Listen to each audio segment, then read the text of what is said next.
Hey, what's up, guys? Welcome to Lawsplaining the Interwebs. I am your host, Nick Rekieta of Rekieta Law, a small law firm in central Minnesota. And with me today is a very special guest, as always, Mr. Ty Beard. How are you, sir? Doing good. How are you, sir? I'm exhausted. Me too. Me too, buddy. I've been on a perpetual streak of doom pilling the interwebs with bad news after bad news. That's not why we're here tonight, of course. But No. what I wanted to do was just have a relaxed, laid back chat about anything else. There's all sorts of stuff to cover or talk about, or not even cover, right? This doesn't even have to be a news show. Just sort of hang out, talk about escape topics, and relax with someone I enjoy talking to. That was the idea for me. Well, like I said, when you texted me, I was like, yeah, I'm tired of politics too. So I'd like to talk about something different as well. Yeah, I imagine you're having to talk a lot with a lot of people. Yeah. And I'm saying the same thing I think I've been saying all along, which is if this can be won by fighting, the president will win. And if not, life goes on. And that's about where it's at right now. So at the moment, we're in a holding pattern of wait to see if anything is brought forward. Other than that, it's not in anyone's hands except the people fighting. So so we have to see what that is. But we don't see half of what's going on, so right, which doesn't stop us from giving our opinion, but. No. We're straying dangerously close to doom pills, though. So I have to reel us back. Budweiser, you're going sophisticated. Yeah, a friend brought me a 6-pack. If you're in the chat, you know who you are, and thank you so much. About a couple of weeks ago, and I cracked it open tonight. So thank you very much. Well, congratulations to you for that. I'm drinking. Yeah. I have a little bit of sweet tea left, not a lot. Okay. I've got some whiskey. I drank whiskey earlier, which I don't normally day drink, but I did in honor of the Pennsylvania governor shutting down liquor sales on site past 5 p.m. So Pennsylvania has decided that all of the drunks that are going to get hammered at a bar should do so by mid-evening. Again, I don't want to get off into politics, but I'll make this one observation. We had all sort of believed pretty thoroughly that the COVID stuff would be over after the election, no matter who won. Yeah. We apparently didn't really take into account just how much these little fascist shitheads like to run people's lives. Well, they're going to give that up slowly and difficultly. We'll see how that goes. I was reading an article today, and this is not doom pilling. This is funny stuff. So COVID talk's hilarious. I was reading an article today about how doctors are begging the FDA to make sure and inform people about the upcoming COVID vaccine and the side effects of it, because it's a 2-shot process, and you got to get the second shot, but the first shot gives you symptoms of a mild form of COVID. I heard something about that. So they're going to actually give you remember that most people who get COVID, I think it's at least half of people who get COVID are asymptomatic. So going to get your first shot is likely going to produce symptoms that you wouldn't have gotten even if you got COVID. And so they're really wanting to encourage people to go get that second shot even after they develop the symptoms. So it sounds great. Well, and of course, this is a role-playing game. You'd be saying to the DM, now, wait a minute. I got a 50% chance of being asymptomatic and not feeling it at all. And I've got about a 95%, 98% chance of surviving if I do get it. But give me the medicine and I will definitely have symptoms. I think I'll take my chances. I don't know if it's definite, but that's the way that it was posited in the article. So I just thought it was funny because it's like, okay, I mean, I guess. You think 2020 is just going to go quietly into the dark night? Never. No, Never. No. I fully expect my clock, like that meme says, my clock at midnight on December 31st, when it rolls over, instead of saying, 12:01 a.m., it's going to go 13. It's like, no. No, I expect to just now, if someone could program this would be the greatest hack in the world. If they could get every phone, alarm clock, and everything at midnight to play that song from Groundhog's Day whenever he woke up. Yeah. Sonny and Cher. I got you, babe. No, I love it because it sounds basically like the flu vaccine, right? You get a flu vaccine, and my doctor swears that this isn't true, but I've told my doctor, I said every time I get a flu vaccine, I get sick. I just do. I don't know what it is. It's not. A lot of people say that. Credible people. Not just you. My doctor's like, no, that's not how it happens. It must be a coincidence. It was pretty damn coincidental. Yeah. It's only every time. Yeah, yeah. And of course, your doctor would never mislead you about anything. That's true. True. I've had that interesting experience of changing doctors, which is at a certain age, that becomes a bit more of a hassle than you might think. But he's a client, so that's good. Maybe. Yeah. You screw something up, and he's like, "Oh yeah, come in. We've got a prostate exam to do." Of course, that works both ways, though. Touche. Sort of a mutual assured destruction kind of things. He's a real sharp guy. I like him. But my previous doctor was fine, but I just built more rapport with this guy. But just the process of getting your stuff moved over and all that is just mind numbing. And of course, we're doing diagnostics just to get a baseline, kind of stuff. So, but yeah, I had what is it about paperwork in doctors' offices? I honestly think they don't actually need any of that paperwork. I think they give it to us to just make us feel better. Yeah, I don't know what causes all of the paperwork in doctor, because it does seem to be excessive.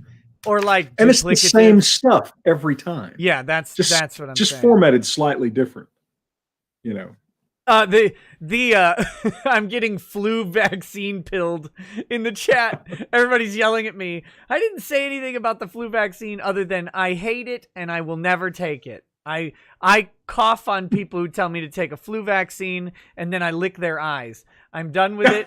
I'm sick and tired of the flu vaccine. Every time I take it, I get sick. I can't say if it's from the vaccine. I can say it happens without fail. So, well, of course, you have numerous small children, and as we all know, that's a disease incubation. Oh yeah, but it's also the source of guilt. Like, oh, well, you have to get a flu vaccine because you wouldn't want to get your kids sick. Your children will die. It's like, geez. Yeah.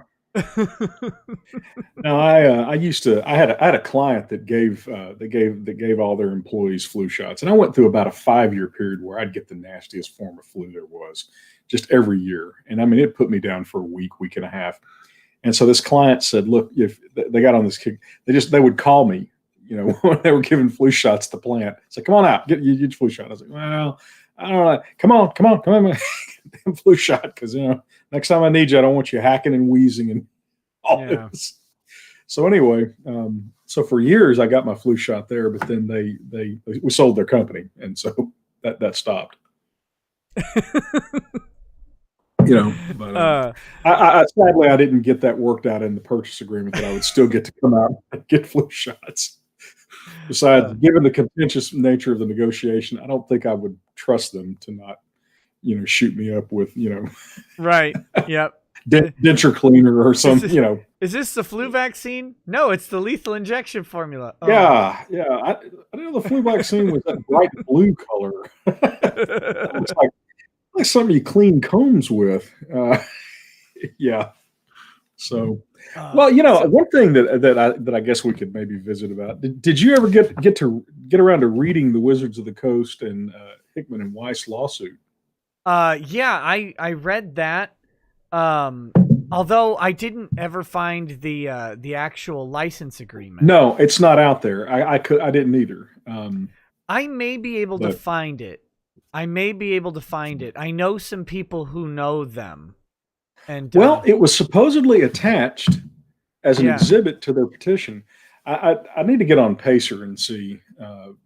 Pacer is the federal litigation. Yeah, but this is a state claim, isn't it? Yeah, but they're in federal court, aren't they? I don't remember. If they're in federal court, I could probably find it right now. Yeah, Western District of U.S. District Court, Western District of Washington. Let me see if I can find it. The Wizards of the Coast is getting sued by someone else too right now. All right, excellent. A miniature manufacturer. The primary. You recall who it is? I'll find it. Is it WizKids? Maybe it's whoever does their main stuff right now. So Wizards of the Coast. Let me see. We've got not ACD Distribution, although that is Gale Force 9. Yeah, Gale Force 9. Okay, here's Weiss. Weiss and Gale Force 9 LLC is the new. I keep seeing kids walk by and I'm going to get yelled at. Yeah, well. That's how it works. You're doing a show. Why didn't you put these kids in bed? Wait a minute. What do I have to do with it? And it's the same damn thing. Duty of good faith and fair dealing, breach and contract licensing. What is the matter with Wizards? I don't know. I'm pulling up the complaint, but it doesn't. Unable to create combined PDF file. Thank you for charging me $2.50 and not delivering me the product. You Scott fucking Pacer. Go to Scribd. You've got the licensing agreement, you think? No, it doesn't. It says it's attached to the suit, but I'm only getting the 25-page. I can't imagine that it's less than that's less than 25 pages. Let me see if I can get the individual 21-page complaint I've got here. Yeah, there's no licensing agreement attached to it. Well, they quote from they make various allegations in reference to the licensing agreement. It might have been filed under a confidentiality could have been screen for the court because it's probably subject to NDA. Yeah, that's an interesting point. If both parties agree and the court agrees, you can keep it quiet. But at the same time, there's a certain public interest in. That'd be kind of fun. Intervene in the suit and sue to get the licensing agreement. You'd have to have an interest. Like you'd have to be another creative journalist, a journalist reporting on the news. I report on D&D stuff now. Yeah, well, yeah, and the fact that the license agreement is the central basis for the litigation. I mean, it's not just a tertiary thing. This suit. I mean, obviously, everything we say tonight is going. Actually, has Wizards even answered yet? Because they should be. They've not answered. They're past their answer date. Well, I don't know if they've been. I'm not 100% sure they've been served yet. Let's see. That's right. Summons has been issued, but it hasn't been returned completed yet. So, I mean, they're a corporation. You just sue the registered agent. Well, they could be they could have. It was publicly announced already, so they don't actually have to serve them to enter into negotiations. It's possible they're trying to negotiate a settlement. What is it? Isn't it 21 days after you get served in the federal? I'll just look at what the summons says. Yeah. Let's see. Yeah, 21 But I mean, days. This thing was filed like 10/16. Right, it's 21 days from service, but they haven't filed proof of service. I'm sorry, 10/06. I don't have my battery operated glasses, so I'm kind of, I'm doing this thing where I hold it out, at arm's length, going, okay. Yeah. Yeah. 10/16/20 is when it was filed. Of course, they could also agree to extend the deadline. Federal court, you file a summons, you file the petition for the summons, it has to issue, and then you have to return proof of service before that 21-day kicks in. So they're not there yet because they have not filed proof of service yet. So until they do, that 21-day clock hasn't started. They have a year to initiate service, if I remember right, under the okay. rules. Okay, so they hadn't initiated service. Right. They've gotten the summons issued by the court. Now they have to serve that summons upon Wizards. But what I think is likely happened is with the publicity of the suit, Wizards and them are probably in an initial negotiation to see if there's a way to save the deal. Well, did you read the facts? I mean, again, I'm assuming for purpose of discussion that all the factual allegations in this thing are accurate. I think they probably are. I can't imagine what you would have to gain by lying. Right. But did you read the facts? Yeah, I read the entire document. I got to say what was striking. So what happened, folks, was that Hickman and Weiss. I actually have a handy dandy chart I sketched out. Look at this. Is this not cool or what? All right. Well, because there's several contracts, right? Right. Wizards up here. They've licensed Hickman and Weiss. Hickman and Weiss have a contract with Penguin Random House. Yep. And and the contracts are interrelated and da da da da. So you've got three different parties here, and what was striking to me was the sheer amateur nature of the way Wizards acted. I mean, so they have a meeting, and apparently the license agreement was really well drafted, because while Wizards had the right to approve stuff, they were required to be very specific in their objections and to suggest ways to fix it, and as a very tight time frame and da da da da. I mean, it wasn't just they could do it any way they want. They could just decide they don't want to do it. And Random House wouldn't have gotten into a deal like this without that kind of a contract. Right, because Random House isn't going to sign on to a 3-book deal without knowing that they're going to be able to actually finish the 3 books. And Hickman and Weiss are established writers with a track record of ridiculous success. And it's on a property that's going to be successful. So it is geared for this type of contract to work. The only thing that can make it not work is a non-cooperation by the rights holder or non-participation by one of the parties entirely. Like if Random House just decided, no, we're not going to publish your book, or if Hickman and Weiss just decided to not write it, those would be deal killers. Outside of that, you've got Wizards just refusing to approve a manuscript, and specifically, which is a violation. Right. That's one thing for people to understand is they do not have a right under their agreement as alleged in the suit to say no. They're not allowed to say no. If they say no, it's not like this. Here's what must be changed. That's the only no they can give. They cannot give a flat out no under any circumstance that's alleged, that's what's alleged in the lawsuit per the license agreement. So the diagram I put up, you got Wizards up here. Wizards licenses the IP to Hickman and Weiss and says, okay, you can use our IP to write books. Hickman and Weiss have a second contract with Random House that says we'll write books. Random House pays Hickman and Weiss. Hickman and Weiss keeps much of the money and boots the rest of it up back to Wizards of the Coast. They also allude to a side agreement between Wizards and Random House.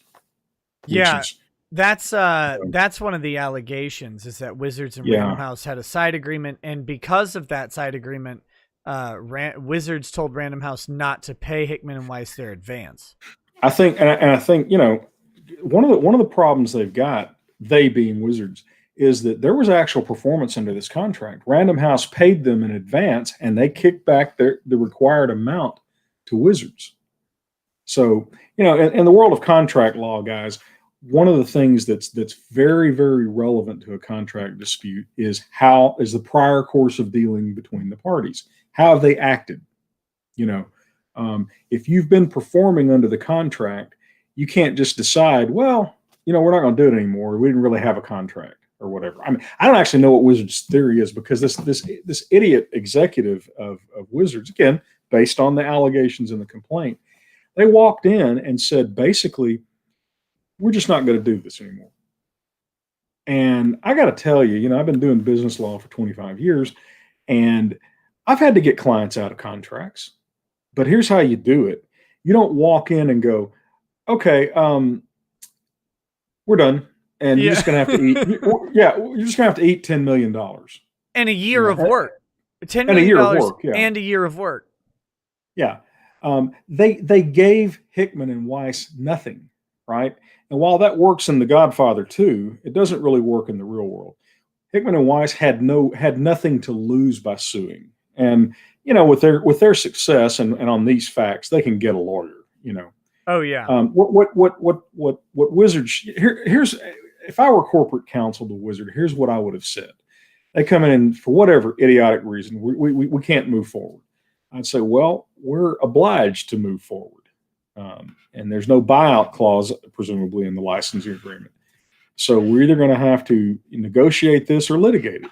And in my opinion, we're going to lose on the litigation.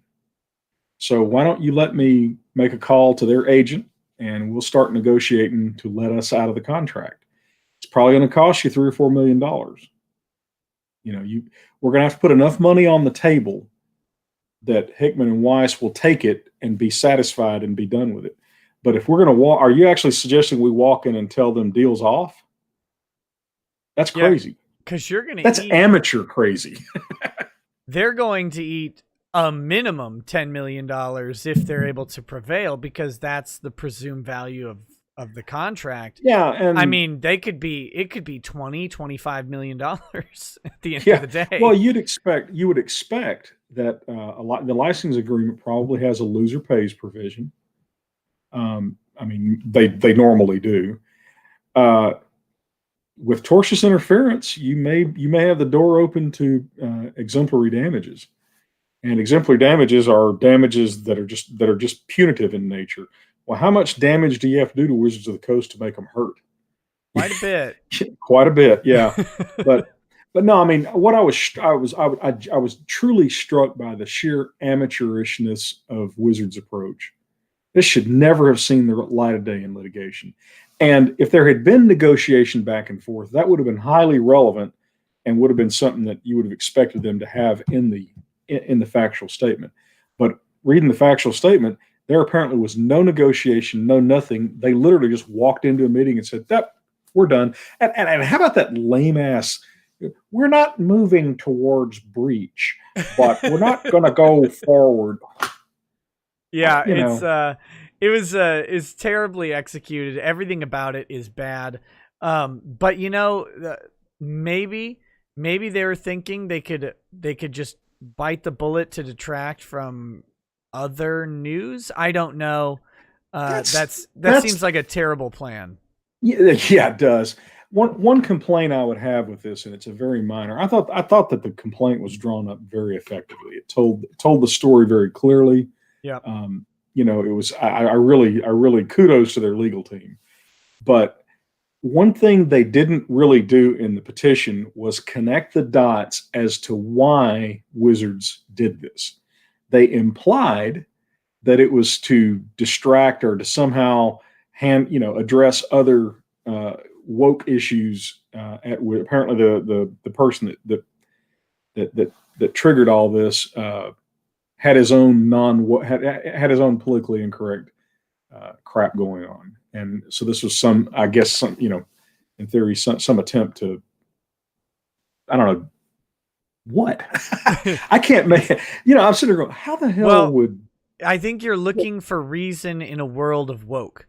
and that I think so. It doesn't exist. There's just actions end up being in service to the agenda because the agenda is the CEO. Yeah. Well, that's I tell clients this all the time. You can't strategize against stupid. I mean, you really can't. Right. All of strategy is based on the implicit assumption that the other side is going to act in their own best interests as they reasonably see them. Well, one of the classic definitions of stupidity is you hurt yourself and you hurt others. And boy, doesn't Watsy's actions in the suit seem to qualify for that. So I've got a question for you. Sure. What is in your pockets? What? What's in your pockets? What are you hiding in your pockets? You mean like my pockets, my pants? No, the other pockets that you have. I don't know. Do you have pouches sewn into your clothes or something? I don't know. Let me see. Hell, I got car keys. Okay. Cigarette lighter. I got my John Wayne knife. Oh yeah. Hold on. Straight razor. You don't even know why I have one of those. And a wallet. You've got. Did you just flash a credit card on stream? I hope not. Probably. Well, yeah. Please don't do anything with that. Oh.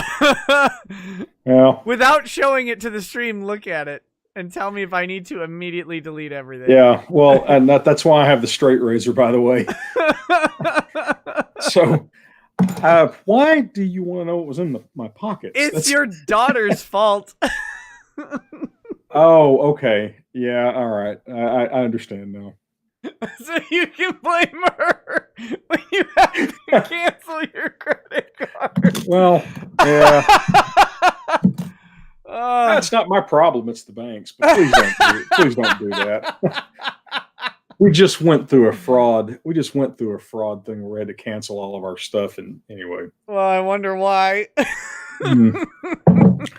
Thanks, Nick. It's not me. Chips fall where they fall. They're screaming at me to ask you what's in your pockets because of her. Yeah. Okay. Well, they were hassling me. They wanted to know, why I carry a cigarette lighter and why I have a knife and other knife and a straight razor. I don't have time to go into the straight razor. That's complicated. That's actually pretty cool. It's a bladed straight razor. It actually uses a razor blade as opposed to the classic kind that you have to jack with and strop and all that stuff. Sure. I shave with a straight razor, but they're also useful for other things. I think maybe you can't read it, so I'm hoping. Yeah. Well, that's please don't do that, guys. Painful Buggery says, even at the highest quality, I couldn't read the numbers when I freeze framed it. So good. Well, at least that's what they say. I've ordered 6 Xboxes already. Yeah. Well, we'll just have to see how it plays out. Kind of like the election. We'll just have to see. Now, let's talk about the implications of credit card fraud. Yeah, we could do that. So something just flashed up. I don't know if it's part of your deal. Something just flashed up on my screen that said something about watching a movie or something. Is this a stupid Microsoft? I updated my system, and I think it's pushing messages to me. Oh, I know. Well, I didn't actually have a choice. I hit, restarted, and it's like, yeah, we're going to update your system now. Yep. Okay. So I have something to show the chat, but you can't really see it. I mean, I could show you first, and then, so you can see I got a new tool thing. Okay. And I'll show you. Here, where is it? This thing. Check this out. I mean, the chat will see this. I guess.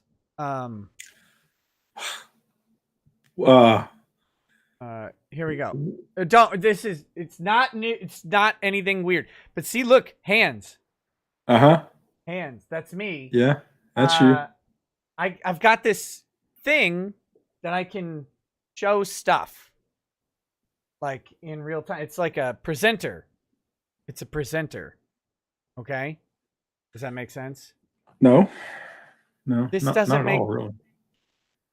I see you holding something up, but this is just a presenter camera I'm talking about here. Oh, but I have stuff on the presenter. So here, let me take it off of your screen because it doesn't matter what you see. Yeah, yeah. It might have been better for you simply to have explained it and not showed it to me. Yeah, I'll pull it up on. I'll pull it up here on the stream for people to see. I've got some things. Yes, the lighter does work, by the way. To show. So you people might be wondering why I have a weird image-produced book here, Top Gun Volume 2. This was sent to me by Mr. Oh, a presenter like you. Yeah, like an overhead projector, but Got in it. the 21st century. Yeah. I would like to have one of those. So this is from Mr. Steven. I'm not going to say your last name, but the reason he sent this to me is because if you guys take a look at this, this is the first comic that Richard C. Meyer ever published. This is before Jawbreakers. This is a 10-page short comic that's in this anthology. So he sent this to me. It's like a fat guy who does martial arts or whatever. It's called Yanchi. Here it is. Richard Meyer and Carlos Silva are the writers. Alan Robinson is the artist. Chama Koso is the colorist. And Thomas Maurer is the letterer. So, your boy Zach has a little 10-page thing in this manga. I don't even know if I'm reading it in the right direction because stupid backwards manga thing. But anyway, so I thought that was pretty cool. Thank you. That is pretty cool. I now know what. I get the reference. You now understand what I was showing you. Yeah. Yes, I think I did. Yeah, that's. So. Oh, by the way, my oldest daughter is still doing the Twitch thing still. Oh yeah, good. And how's Radio Somewhere or whatever radio? Which Radio Silence? She's working on the third outline of the third one. Sure.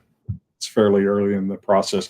Although, when we actually have a pandemic, I thought that was kind of ironic. Of course, her pandemic in her book killed everybody. It's like the complete opposite of COVID. Right. Yeah. Well, there are different ways to do pandemics, and one of them is they're murderous and horrific, and the other is they're not, and they just use it to lock down an entire country. Yeah, and no one would have ever believed that plot, actually. But everybody should encourage her because she is actually, I think, a very good writer, and she is, and here she's wasting time on YouTube right now. I mean, that's really she could be outlining. Yes, work, lazy Dummkopf. Get the book out. So, I have an ulterior purpose to this, since the chat is here. I'm actually going to implore the assistance of the chat. On my presenter here is a game that no one has ever seen, probably in this chat. It's called Wizards and Relics. They haven't seen it because it's not out yet. This is a friend of mine is making this, and it's on Kickstarter. The Kickstarter for it is in the description. I'm gonna pull it up on stream, and I'm gonna ask people. There's 8 days left. If anybody likes card games, I'll take a quick look. Although this is a proof copy, so their art has actually changed, and the art, I think, has been updated on the Kickstarter. So you can check it out there. It's called Wizards and Relics. But this is the first Kickstarter my son is backing. He just turned 13, and so he's backing this Kickstarter. And so I'm asking for people to, if they like card games, to help so that they, can fund. They're getting close, but they have 8 days left. Long story short, I'll bring up a couple of the cards or what they have. Different wizards that you can play, and then you play them with relics, and then the stats like add up, and then they have different color wizards because they're racist. That's a joke. They're not. Oh, this is the worst sales pitch ever. They have different colored wizards, and it's like a rock, paper, scissors thing. The different blue beats red, red beats green, green beats blue. If you end up tying or whatever, and you basically do a couple rounds. It's a pretty quick playthrough, and try and score the most points. It's a game. You try and beat the other people. It plays out kind of like War. You know the old card game War, where you're trying to match up cards. Yeah, which never ended. Right. This one does end though, because it's literally just the first person to win X amount of games. But I'll bring it up. Like I said, if people are interested in buying it, if you like card games, please give it a look and support them. They're new game makers, but they're out making stuff. They're out trying to get something started, and I think supporting new projects is pretty cool. So Kickstarters are the best thing that ever happened to the gaming industry. I mean, really. Right. They really are. That was always the problem with game companies is they had to put up a lot of money on a product they had no idea if it was going to sell or not, and they never could afford to reprint them. And it was just with Kickstarters, you get to the companies get certainty, the customers do well because the more people that buy in, the more stuff you get for the same price. In fact, I was gonna I guess I can. I'm designing a board game. Oh, good. Board war game. Yeah, I've got some friends in the gaming industry. I'm gonna ask them to help me with a Kickstarter, but I'm doing a board game version of Fistful of Toes. Very cool. Yeah, it kind of is. It's been a project I've had on my mind for about 3 or 4 years now, and I got so sick of politics last weekend. I was like, the hell with this. I got to playing around with Adobe Illustrator. I had just cracked open some old school classic tactical games, a game called Panzer Blitz, the original tactical board war game. And I was kind of reminiscing, going, this is a lot of fun, and it was kind of cool. I thought, Fistful of Toes would be. And then one thing led to another. Yeah. And so, but what's funny is, so the primary focus of the first board game is going to be the Third World War that didn't happen. Okay. The Soviet invasion of Western Europe that everybody expected, but it didn't happen. And Tom Clancy's novel Red Storm Rising, covers that. And for example, but there was a really cool book written in like 82 or something, 81, 82, called First Clash. And it was the story of the Canadian brigade group in a hypothetical Third World War. Now, you understand, the Canadians are literally a tiny, tiny, tiny percentage of all the armies on the NATO side in this war. But this book was very well written. It was actually written as a sort of training manual for the Canadian Army. So anyway, and so for all of us folks that play these kind of games, we're all pretty familiar with this. So and there are a fair number of Canadians that play Fistful of Toes. So I announced this board game on the Fistful of Toes Facebook group, and one of the Canadians said, "Well, if you did the Canadian Mechanized Brigade group, I'll do it." Well, I sat down. And I realized, the Canadian Mechanized Brigade group is literally small enough I could actually do the whole thing. I mean, like the entire army on one counter sheet. So I did. Nice. Well, it's important that we cover all the important armies: the United States, Great Britain, West Germany, the Soviet Union, and Canada. Yeah. So yeah. So I've got my Canadian friends are, oh yeah, it's gonna be great, all this, but it'll cover, the cool thing is that with a Kickstarter format, it's ideal for that because the base game will cover, mechanized combat in the 1980s, hypothetical. But one stretch goal would be, okay, we hit this, then we'll cover the Arab-Israeli wars, Sure. You go to the next one with and you can just keep going forever. That's a lightning round. Mm-hmm. Yeah. You have 6 turns to complete this war. yeah, that's well, it's Fistful of Toes. One of the things I'm actually kind of proud of that game is you can actually simulate the actual Arab-Israeli war battles. Most war games can't, because the systems aren't capable of showing just how awful the Arab armies were. So, no, I mean, really, objectively. And so they invariably, the Arabs do a whole lot better in the other games. In Fistful of Toes, Arab armies really, really perform to their historical norms. Now, that sounds racist to me. I'm pretty sure we need to cancel you for being historically accurate. Well, I intend to have a stern. Call my boss. But I'll have a stern talking to with myself. But real quick, guys. Since they're coming up on their Kickstarter deadline, I'll probably show this over the next couple days. But I want to just show it real quick. Wizards and Relics. It's a fast game. It's like 20 to 40 minutes, it says, but it plays pretty quick. And you don't have to be. It's not a big, sophisticated, in-depth thing. It's a card game that's pretty quick, and they say it's for ages 14 plus. But you can see it. You can see kind of the style of the art here. But yeah, go check out the Kickstarter. You can see one of the creators on here, and you can kind of get their story. I'm not going to play the story on the thing, but you can back it at multiple levels. For $1, you can do absolutely nothing.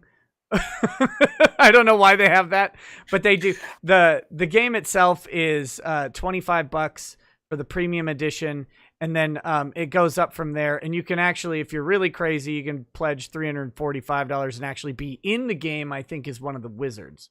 So you can check that out if you want at any of the levels. But like I said, if you're into card games, or if kids in the preteen to young teenager to teenager range who like card games, who like fantasy, this is a great sort of gift. You won't be able to really get it anywhere else, and it's something fun that they can play with their friends. So I'm not going to shill this thing all night or anything, but I just wanted to share it. And like I said, they're real close to their goal of $15,000, and I'm trying to help them get over that goal. So if you have some consideration for it, I'd appreciate it. So thank you. Good luck to him.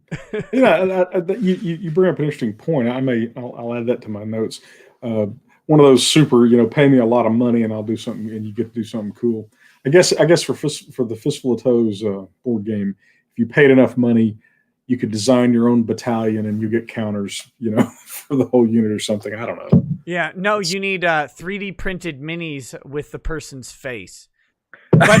But since the resolution on 3D printing is kind of iffy, what you'd have to do is you just print their face on the miniature would be the face with arms coming out the side of it and little legs. It's just a horrific looking face. And for the Arabic armies, you can put it like a beholder sphere, beholder. In D&D. Exactly. Yeah. Yeah. with a turban on for the Arab army, or a Russian bear hat, a yarmulke for the Israelis. Right. Yeah. Oh my goodness! Did you see? I saw this news story today, and there was a $15,000 fine given out in New York because, quote unquote, thousands of Hasidic Jews attended a secret wedding in a giant hall in New York, and they got caught because there were thousands of them and it was a giant hall. So I guess it wasn't hard to figure out. But I saw the picture, and man, there were a lot of Hasidic Jews there. Yeah, de Blasio has declared war on the Hasidic Jews. Of course, that's where fascism usually ends up. Right. Yeah. Whether it's the communist variant of fascism or just the Nazi variant of fascism, it always ends up with killing the Jews. Yeah. De Blasio's statement was, "This is wildly irresponsible." It's like, oh, shut up, you weirdo. Whiny little bitch. Hobbit. Yeah. Yeah, I don't get me started on that guy, but yeah. So anyway, I've been, basically spending my time not paying attention to politics and just working on toes, huh? Yeah. Well, guys, you heard it. You heard it here. Ty has been spending his time looking at toes. Yeah. Thanks. Tube launched, optically tracked, wire guided. And he plans on looking at toes and sharing those toes on the internet. On the interwebs, yeah. Yeah. That's but yeah. Oh goodness. How did it wind up here? It always goes back to feet. That's got to be one of the rules of the internet. I mean, just in general, I can remember growing up in the 1970s, being a teenager, and imagining the 21st century. And I mean, we're going to have moon bases and space stations and robots and, none of it, flying cars, none of the cool stuff. We have none of the cool stuff. Gamer girls and feet pics. That's all you actually need. That's way cooler than a flying car. I don't know about that. I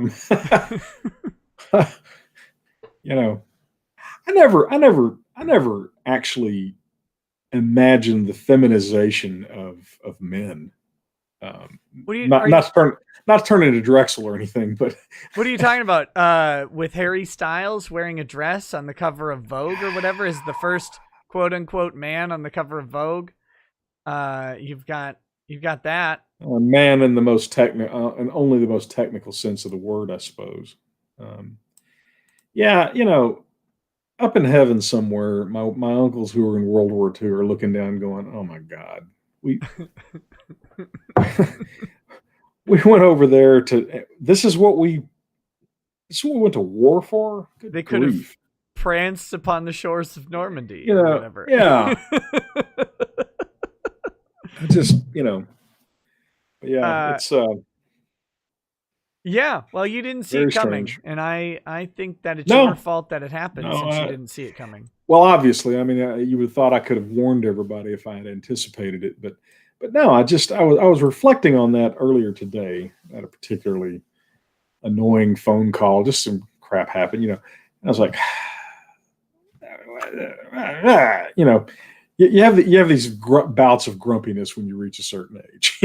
Just kind of like, I got that at birth. Well, yeah. So, some of us, yeah.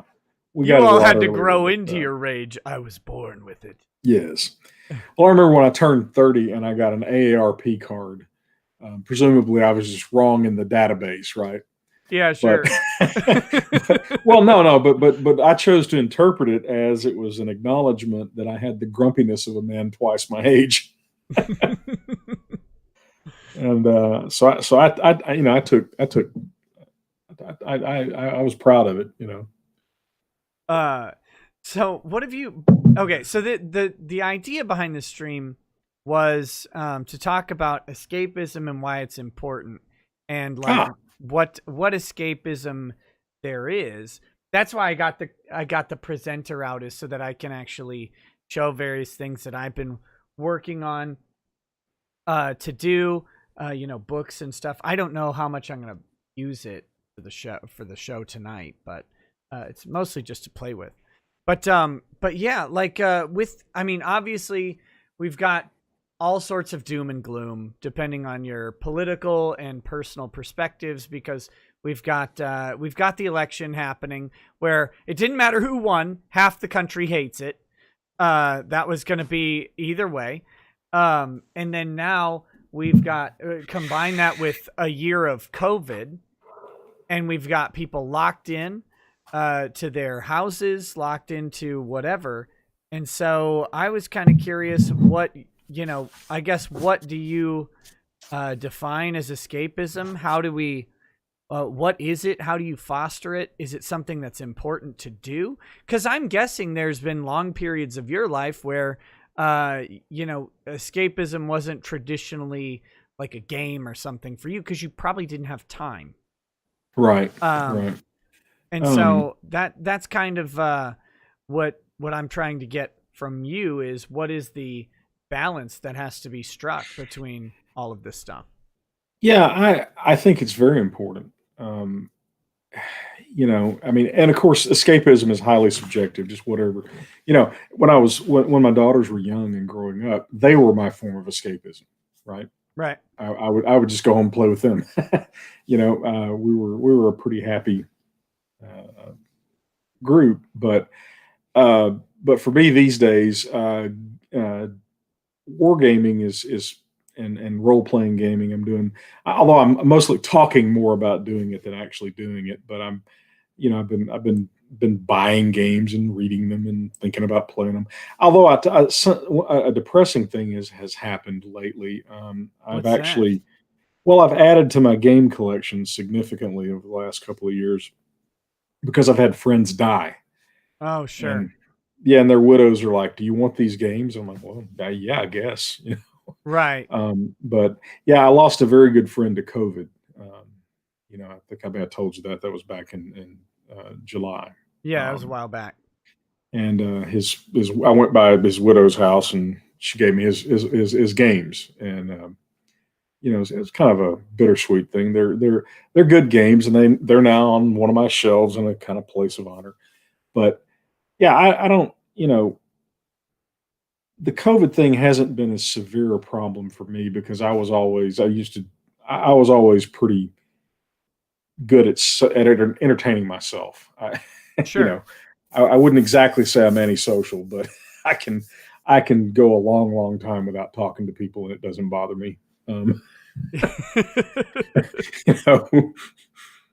Right, but that's because... and the internet also has made it easier. I mean, like us, we're sitting here, talking and interacting in a way that was not practical 20 years ago. Right. That was something someone brought up the other day, yesterday. I think, when I was talking to Mark Kern, I think he basically said 20 years ago, they couldn't do this. They couldn't lock down the country because the internet wasn't at a place where everybody was using it in the way that we use it now. And people would have been, they wouldn't have had the easy connection. So they would have basically rebelled against it. That's an interesting observation. Never thought of that. I can't think of how you do this. Even in the mid 90s, like there's, oh no, when you're starting to get Messenger and stuff like that, but it wasn't good. In the mid 90s, Amazon was delivering books and that's it. Yeah. I mean, literally that's all they were doing. Right. You kids out there need to understand that in the old days, Amazon was just a bookstore. Such an effective bookstore, if I remember right, that Barnes & Noble asked them how they sell books, and Amazon built Barnes & Noble's online shipping. Yeah. Amazon's great innovation.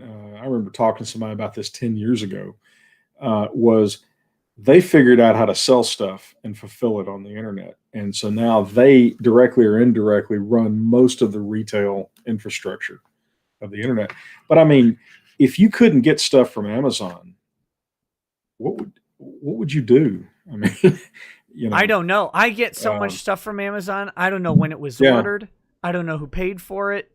I don't know why it's coming to my house. It's crazy. I'm beginning to suspect there's me too. I'm beginning to suspect there's a setting secretly that merchants can activate on Amazon. It's called "Put it back in their cart." Well, Dave, for yesterday, I got something that I had ordered, but I also got something that had been in my cart, but I'm absolutely certain that I told it to delete or to move it to the other queue. But I got it and I enjoy it. I mean, it was a leather notebook. Some of us actually still use paper. I don't know why. And as it turns out, I'm using it a lot, but I'm certain that I took that out of my cart. So I'm just thinking, there's probably a button, that That's the put it back in the cart and send it. And 95% of the time, they'll just say, "Oh, I didn't realize I'd ordered that," and that's the Black Friday gag. Have you ever seen that? Because where people are walking through a store and they'll just slip stuff into people's carts. Not for they'll just buy it. Right, not for like it's not like they then go and like try and get it back from the person. They just put stuff in the cart for the person, and they go through the line. They just buy all the stuff that's in their cart because it's Black Friday, so they're just loading it up, and they often don't pay attention. That's like a gag people do. Oh, okay. How are you going to do Black Friday with social distancing? Well, it started like a week ago or whatever. Yeah. Yeah. I got to give a shout out to my youngest daughter and my office staff. They actually managed to not put the Christmas decorations up before Thanksgiving. I don't care, but Mr. Harris has strong feelings about, the holidays need to be done when they need, on a schedule. Sure. And yeah. Last year, what they've been doing over the last few years is they've been coming to me and saying, "Is it okay if we start putting Christmas decorations up?" And I'm like, "Yeah, sure." And then, I'll come in, and it's before Thanksgiving, and Don will be like, "Where are they putting Christmas?" He's in there with a sledgehammer smashing everything. Yeah. They said they asked you, and you said it was okay. I said, "Well, of course I said it was okay. What do I care?" Yeah. So anyway, but yeah. Let me read some of these chats because I've been letting them go, which is derelict in my duties. Bad Vibe says, "Damn it, Nick, now I have to ask Ty to tell an embarrassing story about you. Be timely, boomer. Get that old Westinghouse clock a tune-up. It was Ty's fault. He was late. I was on time. I blame you for everything." We were on time, actually. I think we were. I don't know why. Vine the Cold One says, "Hey, Nick. Hey, Ty. Good to see you again. Everybody should check out Ty's Offspring's Twitch at Unlikely Beard on Twitch." Yes. Thank you. Do it. Yeah. I usually pop in and ask her to shoot things. I want to know why she's not shooting things. Speaking of books. That was a weird transition because anyway, speaking of books, did you read Ready Player One? No. Started to see the movie and it looked really good. And don't watch the movie. Read the book. Yeah, the book's fun. The movie, they had to when you read the book, you'll understand why the movie was never going to work. It's a licensing nightmare. Because it's like every 80s property that you can imagine crammed into this book. So in the movie, they have a lot of overlap with some later properties and stuff like that. But the book has just tons of 80s sci-fi properties in it. And you wouldn't be able to do them effectively for the movie just because of money restraints. Yeah, you can't license. When I was going through the 80s, I really didn't anticipate that it would be the cultural watershed that it is. I would have thought by now that the 80s people have been tired of the 80s, but they're not. It's truly a golden era of escapism. I know they say like the golden age of cinema is the 60s or the 50s, and that's because everybody who has that opinion is an idiot. There's no nice way to put it. We got that.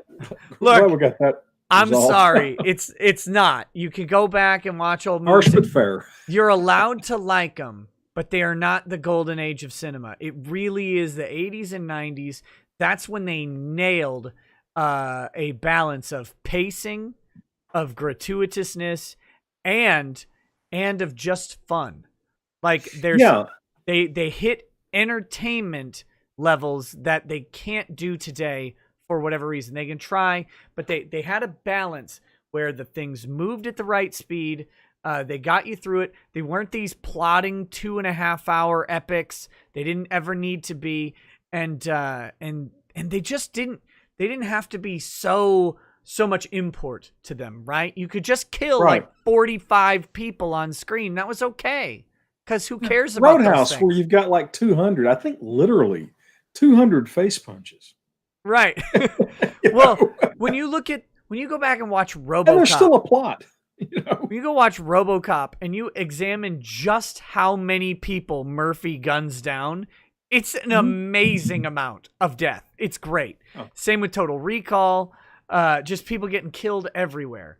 And you never cared. Yeah, Aliens. I mean,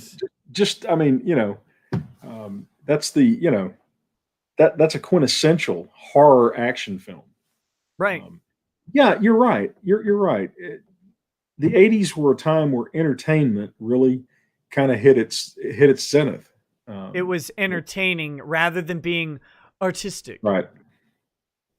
Yeah, I mean, I remember, we had idiot celebrities back then talking about politics. Meryl Streep wailing about Alar or some shit in apples. I mean, yeah, what do we do to our children? But mostly we laughed at. You had stupid Jane Fonda in the 70s. Well, yeah, Vietnam, but although interesting enough, in the 80s, Jane Fonda didn't do any of that. She became a physical fitness fanatic and married Ted Turner and basically became the dutiful, good little wife.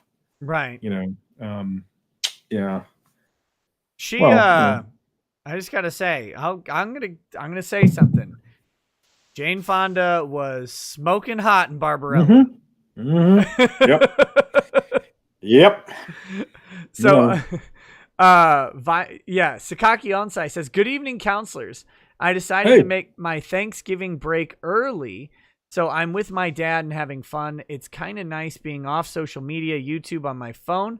My escape is the garden, family, and the ocean breeze. Those are good escapes. Nice. Do something, whatever that is. I don't want to be the grumpy old man necessarily, but there are a lot of things that are fun that don't have a residual value, right? Right. Video games, to a great extent, are like that. I always noticed that with when I would spend time painting miniatures. Well, now I got miniatures. They're kind of cool to have. They're as opposed to actually playing just games. But I think that just do stuff. Let's see. You're presenting. Yes. Is that something you painted? Yeah, it is. Zoom in. Hold on. Let me critique it. Critique it. Can I please bring it up on the damn screen? There we go. One of these days we ought to do a stream and I'll show you how to paint stuff really fast. I know. I can't do too much zooming, but you can. It's kind of blurry, I think. Well, yeah, I mean, you got to finish the base, obviously, but yeah, I've got to finish the base. I like the cloak turned out great. Let's see. Yeah, it looks like you edged the cloak. I edged it for hours. Yeah, no. Well, like I said, I'll show you how to take future floor racks and some ink you can buy at an artist store, and believe me. But no, check this out. That crap you buy from Games Workshop won't touch it. That's my next project. Nice. The paradox is those big models are much easier to paint. Right. This is although you need an airbrush for something like that. You're gonna have a hard time getting a smooth coat on all those flat surfaces. This is the Todd McFarlane. They sell. I've got the boxed one. Looks like this and is pre-done or whatever. But they had the artist proof available, which is just blank. So I primed it and now I'm gonna paint it. So. Yeah, I really would look into an airbrush or at least spray paint, because those big smooth surfaces are going to be hard to do with a brush. Look, I'm happy to ruin it. I don't care. Okay. No, I saw an airbrush stream the other day, and I was like, look at all the maintenance you have to do. God, that's annoying. Okay, well, one of these days, again, I'll show you how to do airbrushes. Airbrushes have a reputation of being cranky and difficult, and they are if you don't figure them out. But the great thing is, with YouTube now, every single airbrush out there find the video where someone breaks down the airbrush and disassembles it and cleans it, and just watch that video. And you go, oh, you do all that. Once I started, don't want to do it. Well, but I mean, the thing is, it doesn't take much time. Everybody goes, "Oh my God, you got to tear it down." It takes all of a minute, maybe. when I clean my airbrush and when I'm done airbrushing something, I've got it down to about a minute. What? Okay, so here's what I do: I wipe out the bowl, I run thinner through it, then I pop the little pieces out and put them in a little thing of thinner, and thinner, and maybe it takes 2 minutes. And get everything nice and clean, and put it all back together. But it just becomes part of your workflow. The thing about airbrushes, though, is with acrylic paint is particularly unforgiving if you don't clean the airbrush. In the old days, when we used enamel paint, you could just stick lacquer thinner in your airbrush and it would cut anything when it was, no matter how dry it was. Well, acrylic paint basically turns into plastic. And water won't dissolve acrylic paint once it dries. Right. Well, technically, once it cures. So, you don't clean an airbrush after running an acrylic paint through it. You've got a mess on your hands. But if you'll just do that, although I did see one guy, this is pretty cool, and I tried it out. It does work, but it's a little bit strange. He took a bucket of water, a big bucket of water. Mm-hmm. And so when he got through painting, he stuck his airbrush down in the bucket of water and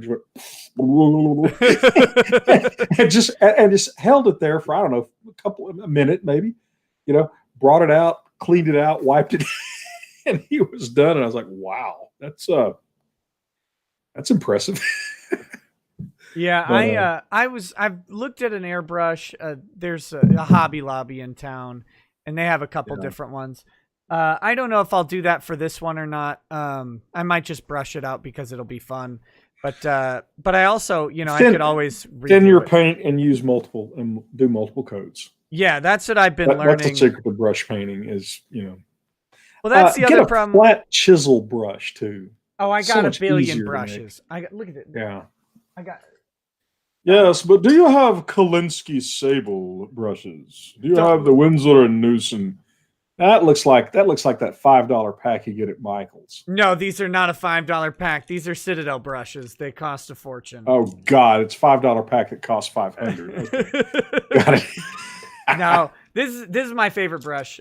This is actually a really nice one here because it's got the angle, so you can get in the places. That's bizarre. Kolinsky Sable is the best general purpose brush material. It holds the paint, the bristles stay supple, yada yada yada. And there's a company called Rosemary Brushes in the UK. They do really good brushes, really cheap, and they're Kolinsky Sable. They manufacture them and sell direct. But yeah, I used to be very skeptical. I used to use the cheapest paints, the cheapest brushes, and I got good results. But good quality brushes do make a difference. Decent paints make a difference. Actually, if you go to TexasWargamer.com, you'll see. What is going on over at your house? Well, we're out there shooting. It sounds like someone is dragging a body across, like a frozen corpse across a metal floor. Well, we're having a thunderstorm, apparently. Oh, is that what it is? Yeah.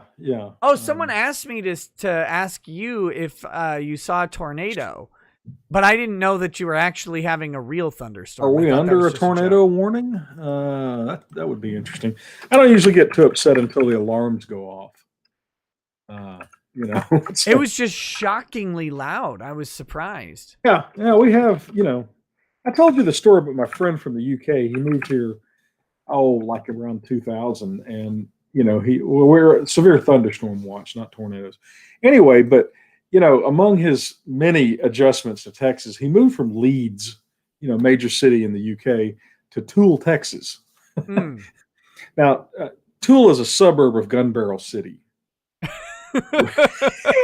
A suburb of the big towns. Oh yeah. Toole literally has one stoplight at a gas station, and so I can only, and it is in the heart of redneck East Texas, so I can only imagine that whole process. But anyway, But I remember the first big thunderstorm he went through. He called me up and he's like, the weather's just so loud. I was like, Conrad, I feel like I'm talking to Brianna. Brianna was like, 4 years old then, 5 years old. I feel like I'm talking to my daughter. Okay, now listen carefully. When you hear the boom, the lightning has already happened. So you're perfectly safe. In fact, when you see the flash, if you'll count, every 5 seconds is a mile away. And you can just, the UK, we don't have these kinds of thunderstorms. Who knew? Yeah, well, we don't have tornadoes apparently either. Yeah. Texas does have big boy thunderstorms. I remember we get them too, just not at this time of year. Obviously, it's too cold here in Minnesota for a thunderstorm. I remember being back when I was in high school. Actually, I took a science class or something, and they showed the climate zones in the United States. And I don't know, there's like 5 or 6 of them anyway, but 4 of them converge in Texas.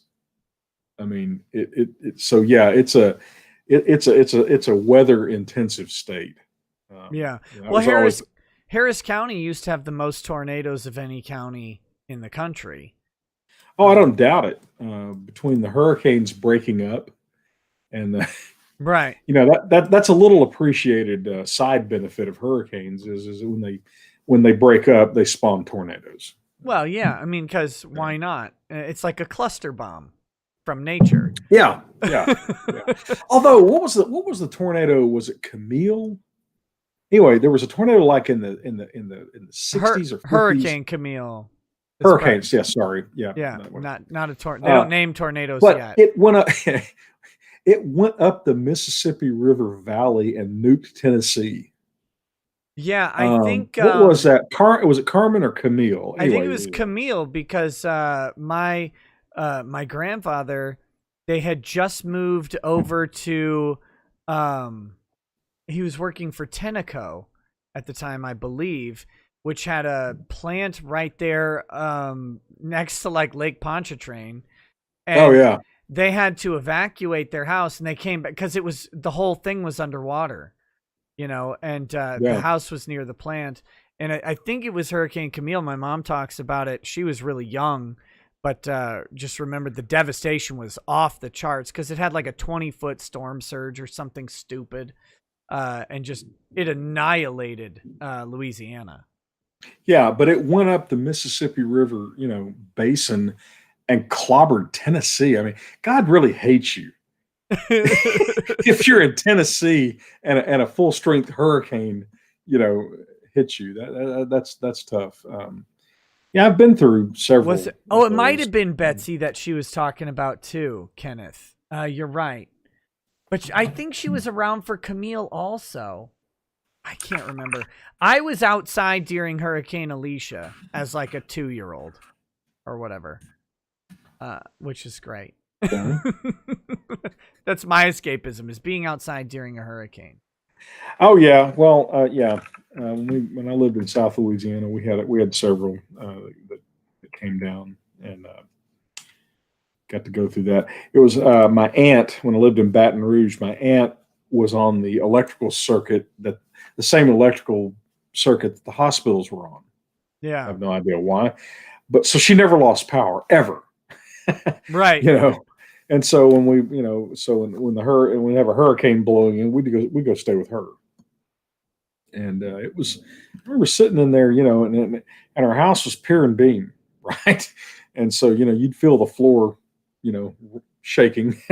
Right. And you'd look out and daytime, you'd look out and it was almost like dusk, and the wind, the rain is blowing, not quite horizontal, but pretty darn close. I've been in 3 tornado direct strikes in my lifetime. God's trying to kill you. What did you do wrong? Well, I don't know. Well, no, I don't think he's trying. Well, he would kill me by now. I think he was just trying to get my attention. But yeah, let's see. Yeah, 3. Sure enough. Yeah, there was one when I was like 5 years old. Then there was the one in Baton Rouge. That was pretty cool. Well, cool is not the right word. We lived in an apartment complex, and these were 2-story apartments, and so they were in blocks of 4. 1, 2, 3, 4. And there's an alley and then another block of 4. We were on the corner, so there's an alley and there's another block. The tornado came down and tore apart 3 of the 4 apartments and skipped over ours. And then nailed the one on the other side. So you have this, there were like 3 blocks of apartments with their second floor all demolished except for ours. And then I remember I was in Louisiana, and I'm standing out on a breezeway at my aunt's house, and I can look, and it's you can look out long view, and I see the funnels kind of trending downward. They weren't actually touching the ground, but they were trending downward.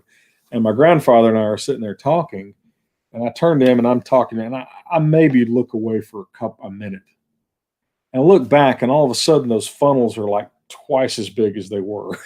Right. I said, Papa, I think we better get inside. He goes, "Yep, about to come up a cloud." I said, "Yeah." And so we hightailed it in the center of the house. Another pier and beam house, by the way. Those things are not much better than the mobile homes. But we were sitting in the closet of my aunt's house, and I didn't feel the thing. And the roof got torn off, although we weren't directly exposed to the sky, but it ripped a good chunk of the roof off and all that. And apparently it bounced. It kind of bounced, doing, and just sort of clipped the top of the house and ripped. Nailed the ceiling and the chimney and various other stuff. So yeah, hadn't got any tornadoes in Texas though. That's good. Yeah. So how have you avoided them in Tyler? I mean, I was in a tornado in Tyler. I didn't see it, of course, but I was watching Atlas Shrugged with my uncle. At the theater there. Yeah. Well, we've had, I don't really consider it to be in a tornado unless something's gotten ripped off your house. Sure. Yeah. Right. So last year we had tornadoes come through, and the alarm sirens went off. And when they all clear blew, the first thing I did was I ran down to your grandmother's house to see if she was okay. Yeah. I called her and said, hey, and she was in the center of the house with her caretaker, but I went down and checked on her. Yeah. That house doesn't have a good center for tornadoes. No, it really does. There actually it does. That little office room. Mm-hmm. Yeah, the office room that's be where you'd want to go, but every other room is like on the edge of the house and has windows. Yeah, my house has windows everywhere, but we do have a central hallway that's good. But yeah, we sold that house, by the way. Yeah, I know. I heard. We finally. I hope they'll be good neighbors. Yeah, probably not. I have no idea. Sakaki Onsai says, and now put your little hand in mine. There ain't no hill or mountain we can't climb, babe. You're my pig, babe. I got you, babe. And then I could shoot you from Stuttgart and still creates the proper effect. I don't know why there was German in there, but there was. Bob? That reminds me. I watched Dr. Strangelove again, which, by the way, to the chat, if you haven't watched Dr. Strangelove, please do yourself a favor. But for some reason, one of the characters, Peter Sellers plays multiple roles, and one of the roles is Dr. Strangelove, who is sort of like Werner von Braun or some of the other Nazi scientists. Yeah. And there's a point at which he's talking about, the Russians are going to detonate a doomsday device, which is going to kill everybody. And he's explaining that, we could move the population down into the mine shafts. There'd be room for several hundred people. Nuclear power would provide power indefinitely. We could grow plants in greenhouses. Animals could be bred and slaughtered.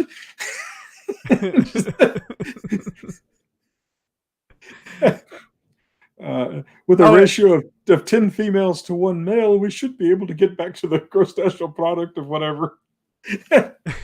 And George C. Scott's character goes, "Doctor, does that mean that that would mean that we'd have to abandon the so-called monogamous sexual relationship, at least as applies to men?" Regrettably, yes, but that would be necessary to ensure the survival of the human race. Yeah. Sakagi says that the German quote was from Tomorrow Never Dies. Okay. Oh, okay. Bob the Troll King says there's no need to browbeat Ty. Ty, what's in your pockets? Best $20 I've spent today because the other $20 was on White Castle. Came from me. Yeah. No, the other $20 was on White Castle. So awful. It came from you would have been funny. Siren Jag says, if you look up the word stupidity in the dictionary, you'll find a picture of Ron Toye holding up a poster of Ty Beard flashing his credit card on stream to the world. To the world, Ty. I don't care. No, it's not my problem. The bank, the bank will make me whole. I mean, I don't encourage it, but at the same time. Bad Vibe says, Nick, tell Ty thanks for this super chat. Phoenix Animation says, hey, Nick, Ty in the chat.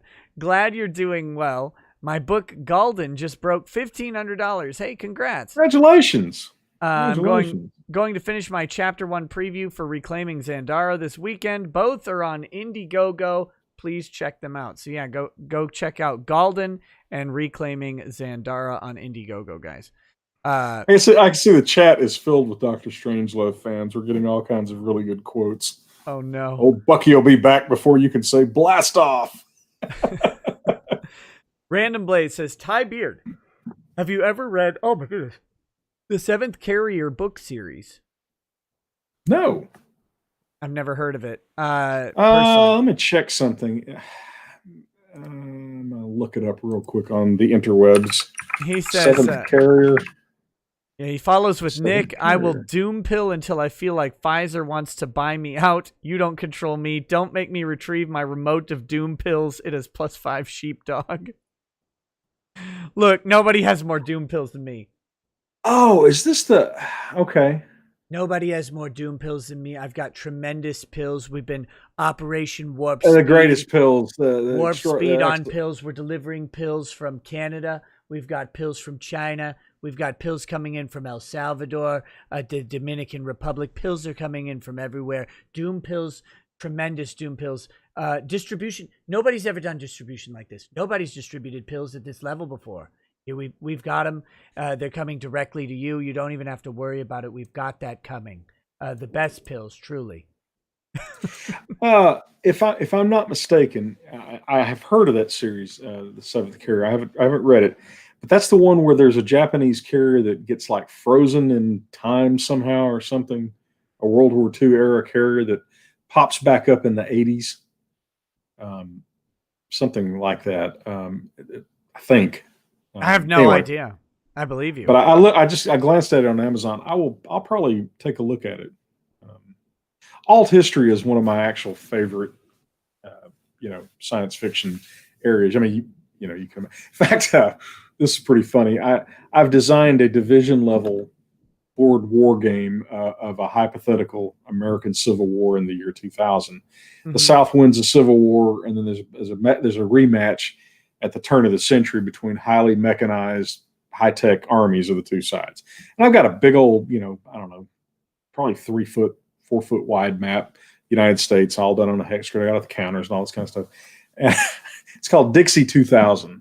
Oh, that was also a Fistful of Toes supplement. I actually wrote a Fistful of Toes tactical supplement. The logo is the Confederate battle flag with an M1 tank silhouette in front. Pretty cool looking, actually. Mm-hmm. But I showed the stuff to one of the guys at Frog God. He's like, "Wow, Ty, that's the most unsellable game I've ever seen." Yep, you can't do it. Can't do it. Not today. Not on a public scale or like a mass scale, anyway. But what makes it interesting is the United States is huge by military standards. Yep. Give you an idea. So the distance between Washington, D.C. and Memphis, okay, and that's roughly the width of the main front in the American Civil War, is the same as the distance from Moscow to Berlin. I mean, so fighting a large mechanized war on the continental United States would be extremely challenging, and it gets kind of cool. The game is very, very fluid as a result. And boy, the battle over the West Texas oil fields is almost like a naval war. Well, yeah, when you think about the scale of World War I and World War II, and trying to translate those distances onto the US, they're laughably short. Like it would be, I mean, you wouldn't be out of the eastern states with the same distance. Well, it turns out, the North in the main scenario of this game, the North is the aggressor. The future the war history of northern aggression. You would make it even more unsellable with that. No, I mean, yeah, exactly. Well, so the idea is that the North winds up needing oil, something similar to the plot of Red Storm Rising, actually, although I didn't consciously steal that. But anyway, when the North attacks, the one of the natural invasion routes is called the Tupelo Salient, and basically you drive down along the eastern bank of the Mississippi River, because that terrain is relatively open, all the way down to Mobile, and split the Confederacy. Of course, the problem is that that's a long salient that can be cut off by the Confederates and da-da-da-da-da. Right. So yeah, but I've played this game solitaire a number of times. It's actually pretty fun. But yeah, totally unsellable with the current political environment. But yeah, it's like, well, you can maybe do it on a Kickstarter or something, but you definitely not on Kickstarter. They'll kick you off. I'm sure. No, you'd have to do it on some. Well, I would have to redo the cover. I mean, the artwork, the Confederate battle flag is now verboten. Yeah, you can't have that. It's not critical. Well, what it was is, I mean, again, I designed this game originally back in 2000. But yeah, but I wrote a Fistful of Toes supplement that's got all kinds of alternate vehicles and stuff, and even miniature recommendations. To make this tank, you buy these two models and switch the turrets, that kind of stuff. Siren Jag says you just sail down the Mississippi on a raft with your one black friend. Star Storyteller says, hey, I just wanted to say thank you for your advice. My ex and I did mediation. He didn't have to pay as much, and I can homeschool my son. Sadly, we split due to his addiction to screens, so I'm really examining what is good escapism. Well, I will say this about screens. Screens in general are not inherently a problem. They're not.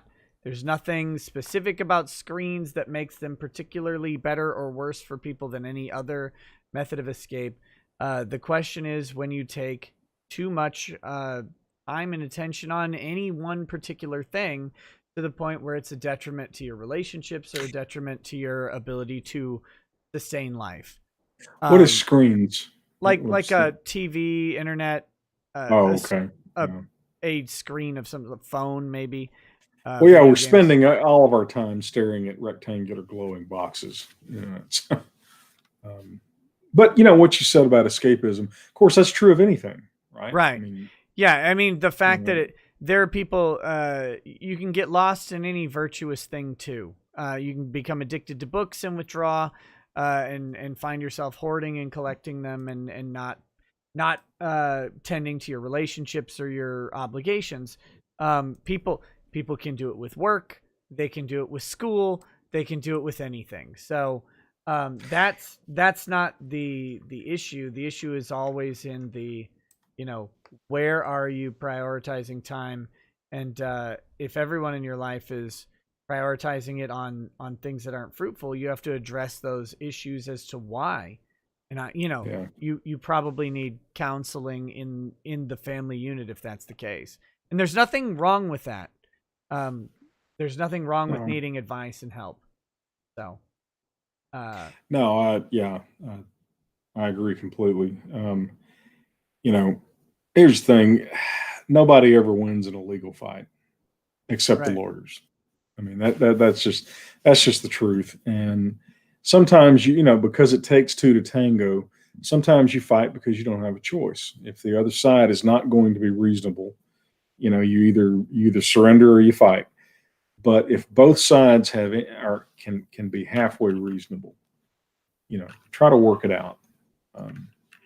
Your odds are you're going to settle it anyway. I mean, right. 95% of the time, you're going to settle before you get to the courtroom. And if you think you're the one person who can afford the family law fight, you're not. You can't. Well, even if you could afford it financially, it's the 2 years of your life that you'll spend fighting in an emotionally draining and miserable experience. I mean, the one thing none of us have more of is time. We've got exactly as much time as we have, and that's it. There's no more. It's a zero. When it comes to spending time, it's a zero-sum game. And I don't know about you, Nick, but I don't want to spend 2 years of my life doing something utterly miserable. No, me either. I mean, my kids are about to get in a huge heap of trouble, I think. Can you give me 1 second? Yeah, sure. I'll be right back. I'll just read the chat. Yeah. Let's see. Tank Girl is a god-awful movie. Yep. What was Helen Slater? Is that the actress name? I can't remember. Time is money, said my lawyer and accountant. Yep. That's true enough. Yeah, let's see. You'll watch Girls in the Panzer, but not Sailor Moon. Okay, I don't know what they talk about that. Let's see. Drexel is right. Yes. Ty, have you ever played the PC game Decision in the Desert? No, sounds like Africa Corps type game. Let's see. Ty, have you seen the Astartes YouTube fan series? I don't know. I've seen the one where the Emperor wakes back up and has to and is dealing with what the Imperium has turned into, and that's pretty funny. Let's see. Did you know the 2B has gone wireless? Yes, I heard that. I guess it was inevitable. It had to compete. So in other words, the TOW, the anti-tank missile, is no longer optically tracked and wire guided. I guess it's fire and forget now. Ty, now's your chance to talk Dune. Blew it. Sorry. Squandered. Speaking of squandering priceless opportunities, have you ever played the board game Struggle, Twilight Struggle? Yes, I have. Long time ago. Cold War stuff. Sorry, go ahead. No, I was just saying, when I see children going upstairs after midnight, I think I'm going to spare them from the wrath of Lady Rackets, who's trying to sleep, when these children were supposed to be asleep an hour and a half ago. Well, you don't have a choice. You have to throw them under the bus. Because if you don't, it's going to be your fault. Right. And, and it was, and so, no, I was rescuing them. I'm like, get your butts in bed before, it's like walking past a dragon. You can't do it. No. You can't do it. Kikagazumi says, would building a hobbit home out of concrete be a good way of tornado proofing your house? Yeah, I mean, that would be a pretty safe home if it was under a literal hill of earth. Yeah, storm shelters, more like that. My mother, so in Louisiana, the water table is like, I don't know, 5 inches below the surface of the ground. So you don't really have basements per se. But my mother, when she was growing up, they had a storm shelter, and it was basically just a hole in the ground. Right. And of course it leaked water and and she considered it miserable. But yeah, that's you don't, if you get a direct hit from a tornado, you really want to be underground. Yeah. Because, that's the safest place. Like where I am. The good news is tornadoes tend to be, the area they actually destroy is fairly tiny. Of course, that's not much comfort when you're in the tell that to more Oklahoma. Yeah. Well, the funny thing is, and this is not science, it's just my observation. Tornadoes appear to follow certain geographic routes consistently. So, for example, my grandparents, the house they lived in, it was the house my grandfather grew up in as a child. So we're talking, 70, 80 years of them living in this place. And there were about a half dozen tornado hits over his lifetime. And every one of them would hit the barn in the back, go past the side of the house, and cut across the front of the yard and miss the house every single time. Ray Day says, it's called trailer parks. The natural prey of the wild tornado. That was the funniest part of Simpsons had lots of funny stuff early on, but one of them was when Homer was trying to be the country music producer or whatever, and he kept visiting Larlene in the trailer park, and the first time he shows up, it says 4 days without a tornado, and then the next time he shows up, it was 1 day without a tornado. It's like, it really is amazing how consistently tornadoes hit trailer parks. It's like, look, if your life wasn't already, in an issue, here you go. Have a tornado to go with it. So that's a funny thing. Growing up in Louisiana, I have any number of family that lived in mobile homes. I didn't think anything about it. I didn't even realize that mobile homes were kind of, people would look down on them until I moved to Texas. Tyler didn't even have any trailer parks. No. It's zone. I mean, no, the zoning just wouldn't allow for it. We finally expanded the city limits and took in the one big trailer park that's near Tyler. And that thing got shut down and demolished, and they built a giant apartment complex over it, some years later. But yeah, I mean, where I grew up, I feel like Tyler would gain sentience and actually state, I could not countenance a trailer park within my borders if they tried. Yeah, I think so. I think the essence of Tyler would personify as a maybe not a god, but an avatar of a god or something. But yeah, the oil god would come up and say, yeah. So that I shall not countenance that. But yeah, I have no explanation as to why trailer parks appear to get hit disproportionately by. I read a book one time, by the way. It was called. I don't believe you. Just once.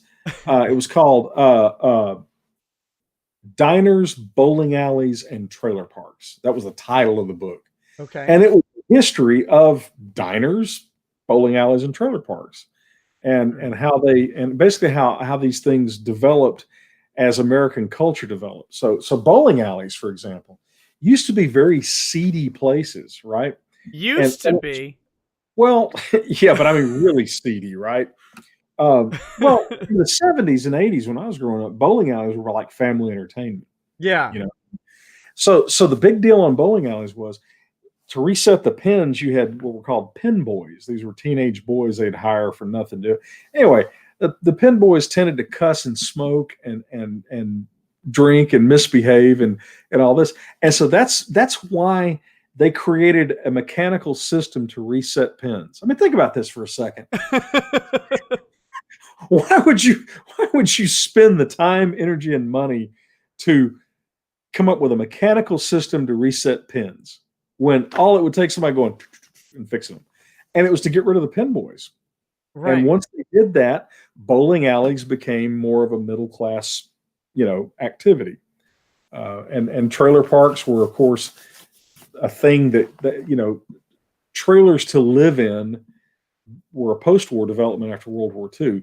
People had travel trailers before then, but the idea of living in a mobile home was a post-World War II development.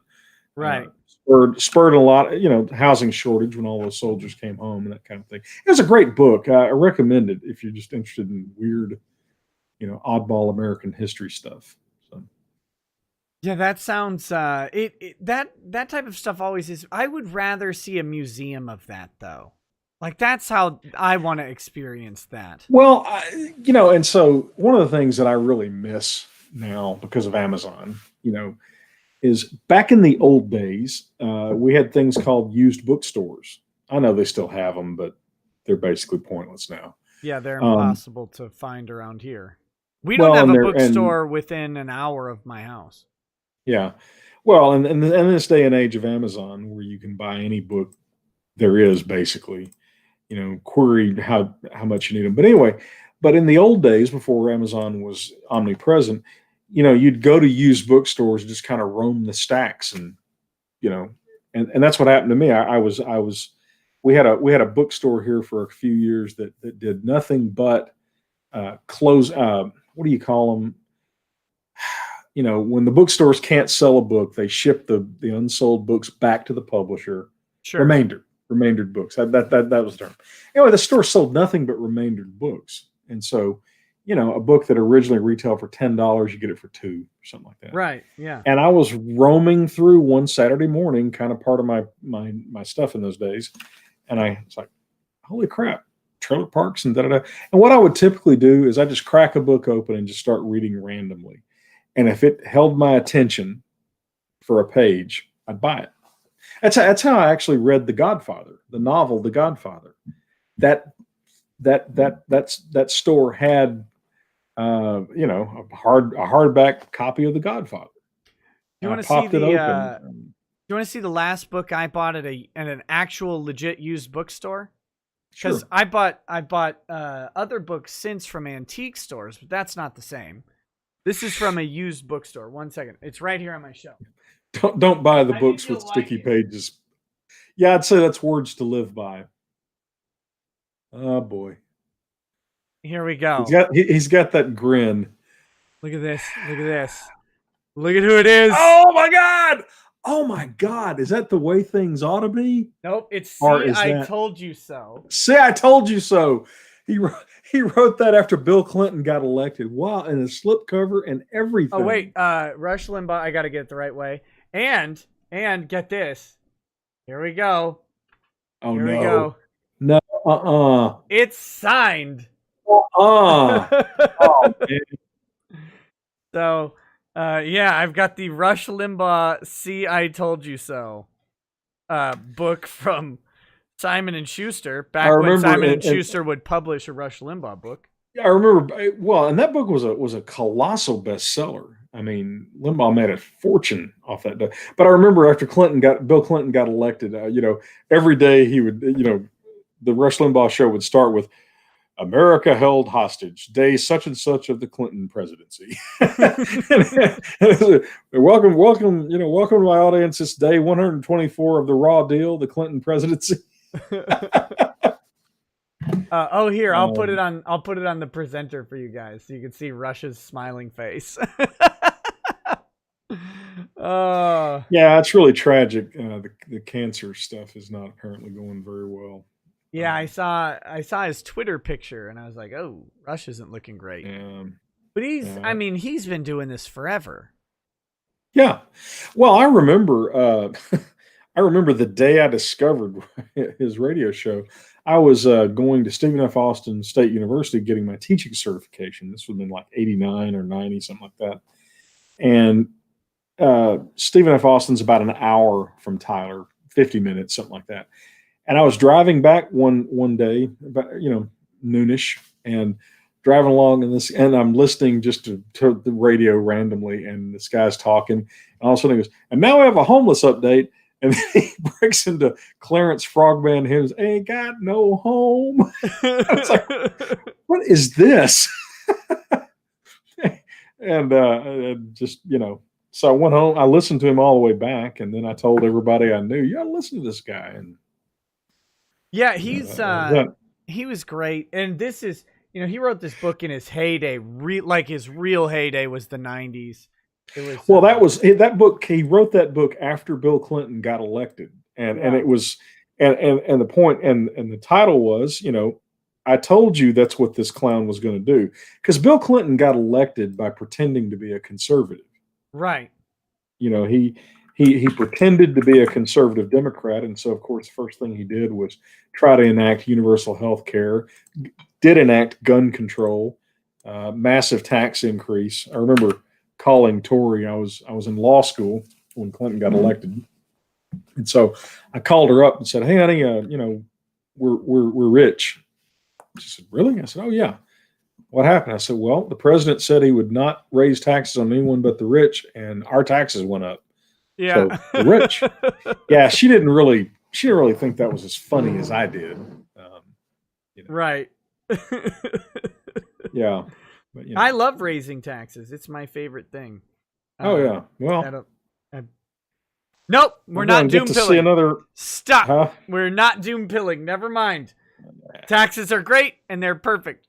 We'll never talk about them again. We will avoid them. Avoids him like the plague. Yeah. But let's see. What was that? What else was I going to See, talk? have I lost the chat? You Hold might on. have. Did I accidentally turn it off? I don't know. Well, give me a second here. Okay. I've only got 75 different windows open on my browser, so it's going to take a while. I fully expect that 70 of them are the Facebook login page. Oh, now that's just mean. That's, oh, no, I didn't. Okay. For whatever reason, yeah, that's the deal. I use Chrome as my normal browser, but for whatever reason, the links seem to work better with Microsoft's Edge, I guess, or whatever. Yeah. Pardon me. So that was the deal. So the chat is back up. Yeah. Well, welcome back to the chat. The reason I was asking you about Ready Player One, by the way, is because Ready Player 2 came out today. Oh. The sequel. But yeah. I'll put that on. I'll put that on as a priority on my book list. It's good. Well, put it below Ilium and Olympus. That's what you need to read. Ilium and Olympus. I know. Ilium is I know. Troy. I've told you to read books before. Yeah, I was probably drunk though, and I can't remember. I mean, where are they? He gets so uptight about things. Why don't I have them? I hope not, because I don't know what the hell he's talking about. Maybe, did I lend these to you already, Ty? Oh, please tell me you didn't. You should know better than that. No one loans me books. I don't need them. It's not Good like grief. I've read them. You know what? I remember twice. them vaguely. All right, look, I'm going to write it down in my book here. Ilium and Olympus, right? Yes. Now, read out of them. curiosity, Ilium was one of the alternate names for the city of Troy. Yes, I'm going to do this again, and I will do it until you're dead. Okay? That's by Dan Simmons. Ilium starts where a 19th century scholar on the Iliad is resurrected by the Greek gods 3,000 years in the future to watch the Trojan War and make sure it's going correctly.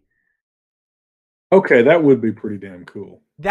And it gets crazier from there. That's like the tame version, or the tame part of the story.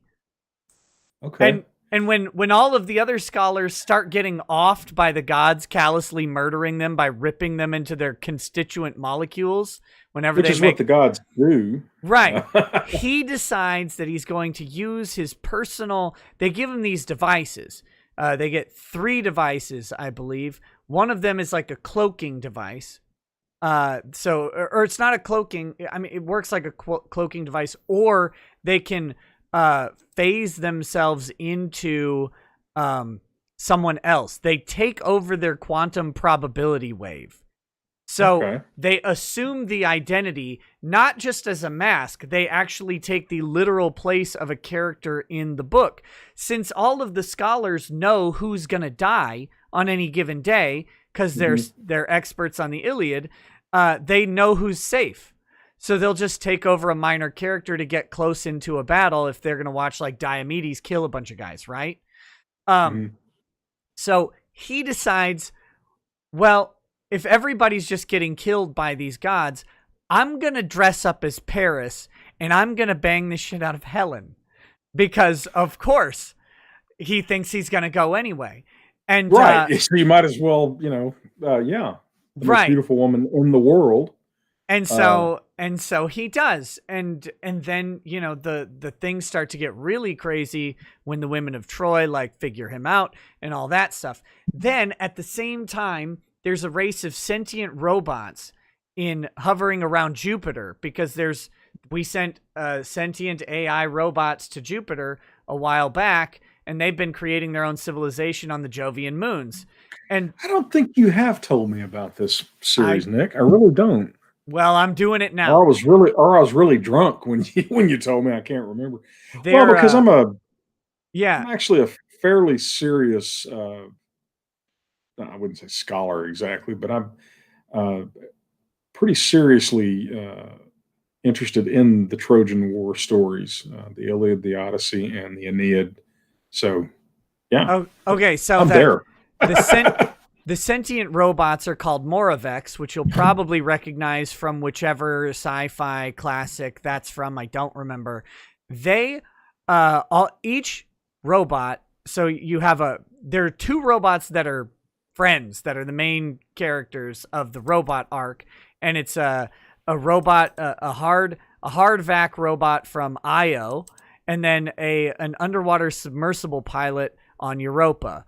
And the Io robot is an expert on Proust, the French philosopher Proust, and the European robot is an expert on Shakespeare, specifically the letters between Shakespeare and the Dark Lady or whatever.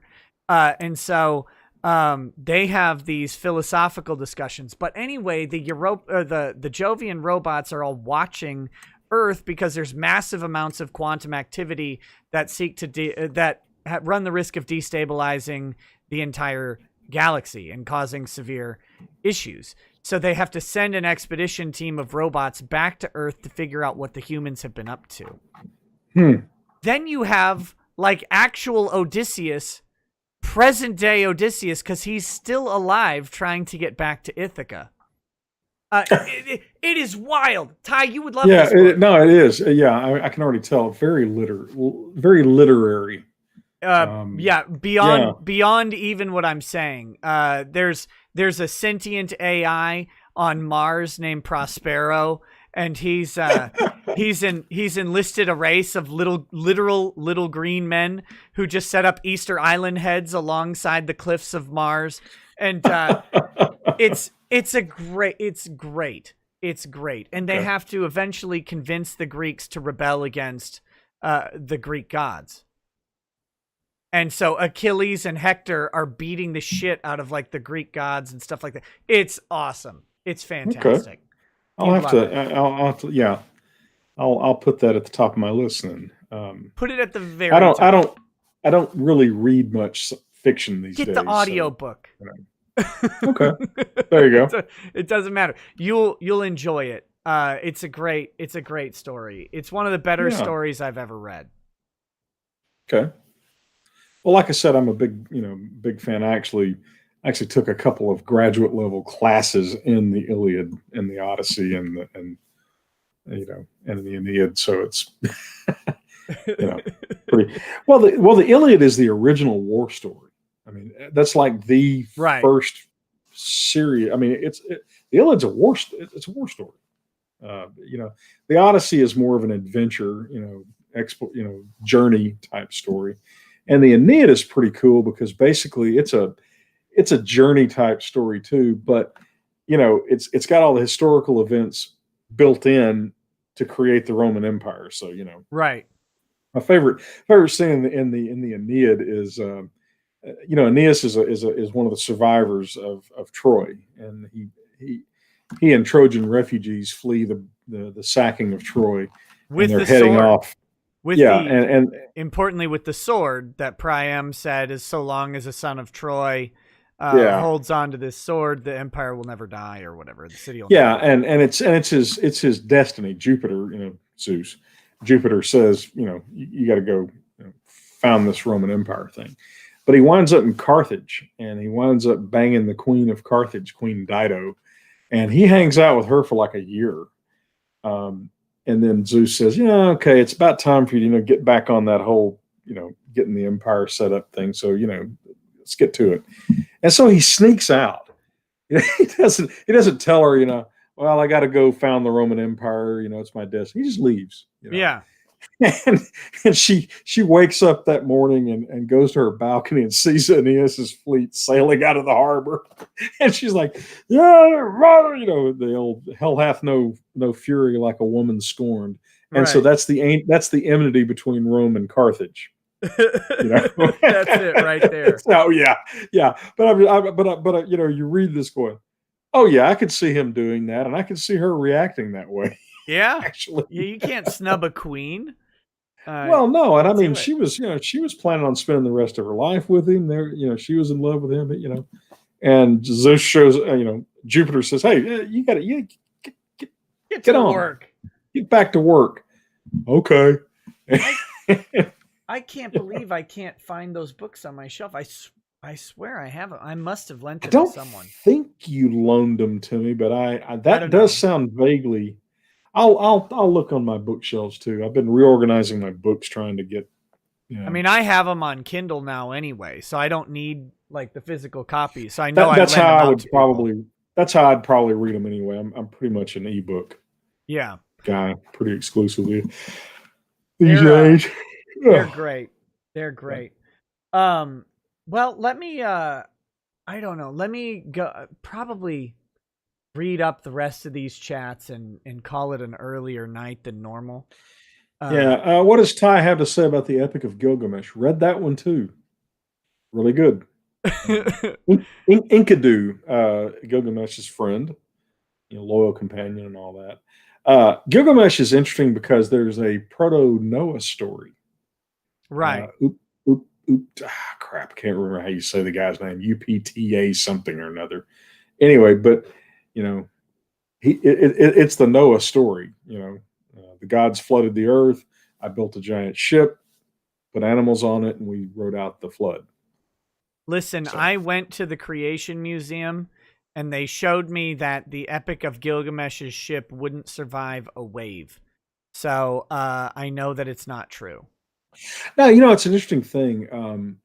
Every culture has a global flood myth. I don't think you understand what I've just said. I understand. To the Creation Museum. I know. And I mean, I may have said that they had a model of the Gilgamesh ship, but they have a model of all of the ships, and only the Ark as built by Ken Ham is the one that survives waves in a global flood. So the funny thing is, the Gilgamesh ship was square, as I recall. Yep, it was like a cube. So it obviously. I had read somewhere that the ratio, the number of cubits long and wide and all that kind of stuff, that the ratio is actually kind of an ideal ratio for stability. That among other things, there was a class of American battleships early in the 1900s. It was built to that same ratio, and they were known to be very, very stable ships. Could be. I have no idea. But what I found interesting is that virtually every culture has got a Noah style myth to it. One of them had a sombrero boat.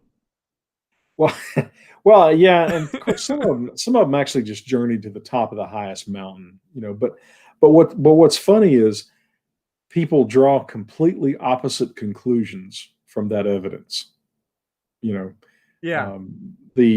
The creationist type folks will say, well, that just shows the flood did happen. Okay, and it scarred every culture. And then of course the non-believers go, well, no, but that just shows it's a cultural myth. But I do think it's an interesting question why every culture would have a myth of a global flood. Survived only by a few people, forewarned by the gods. That's a pretty specific myth, but yeah, I mean, we could get into all sorts of plausible reasons why there would be. I don't care if there was a global flood or not. I always found the Ark story interesting. I always hoped they would find it on Mount Ararat when I was a kid, but they didn't.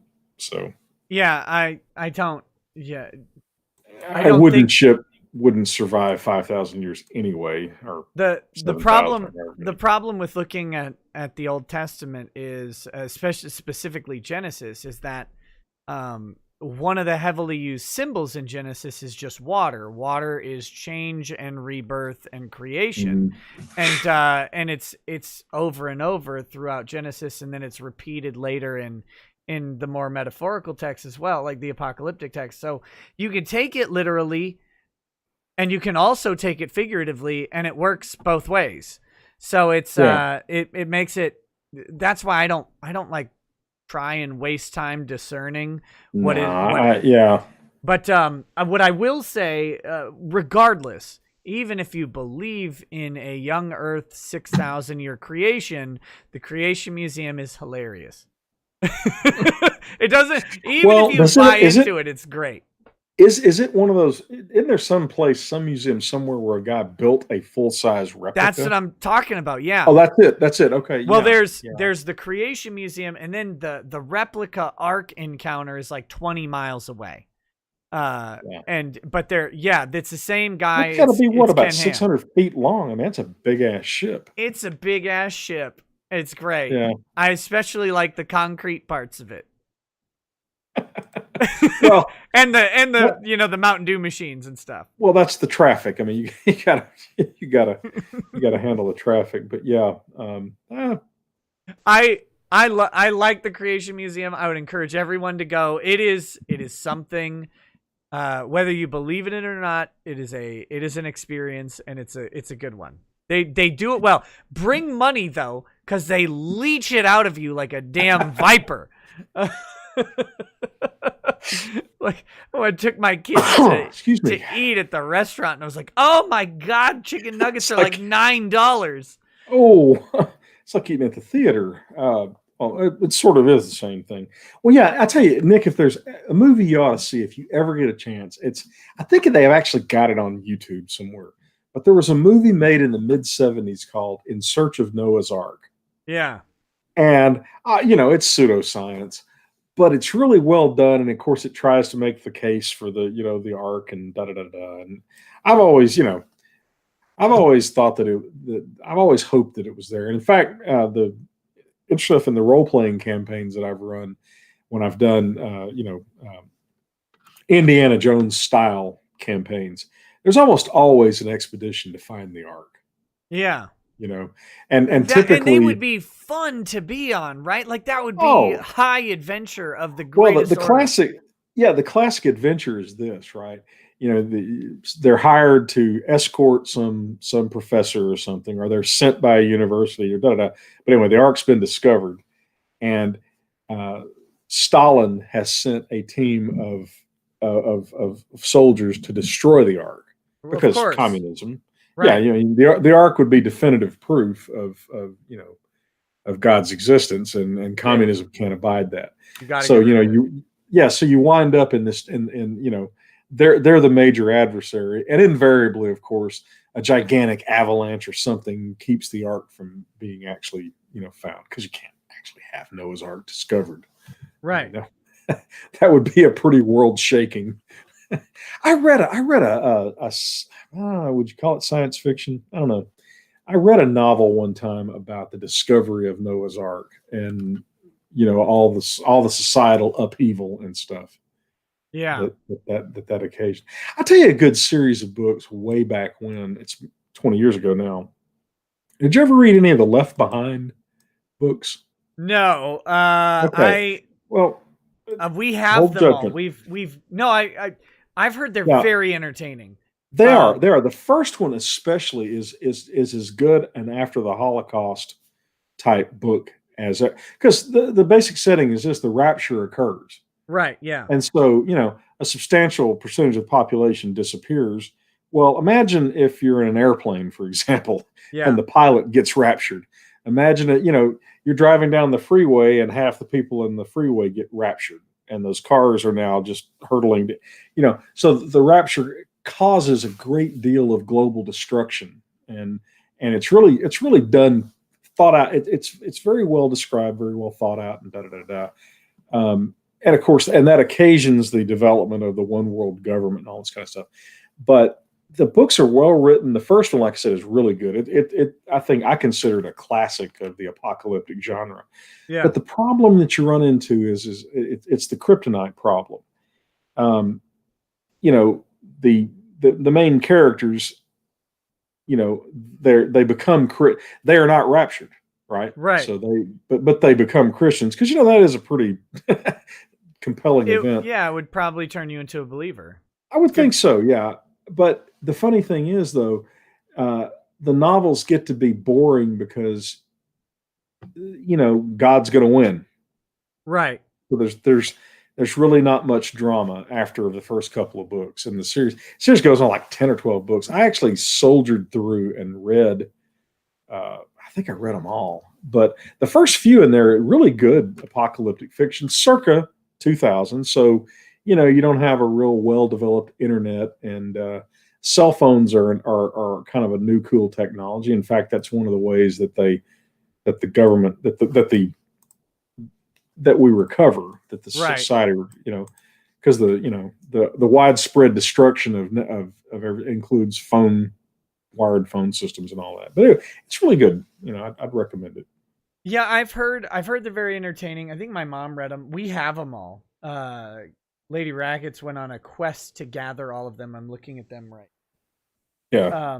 But and there were all kinds of spin-off products, and I think the writers split up. Yes. And Jenkins and LaHaye split up. Jenkins and then did his own continued to write. Yeah, Jenkins. And there was the Nicolas Cage movie, I think. Yep. Which was great. Looking, I didn't see it.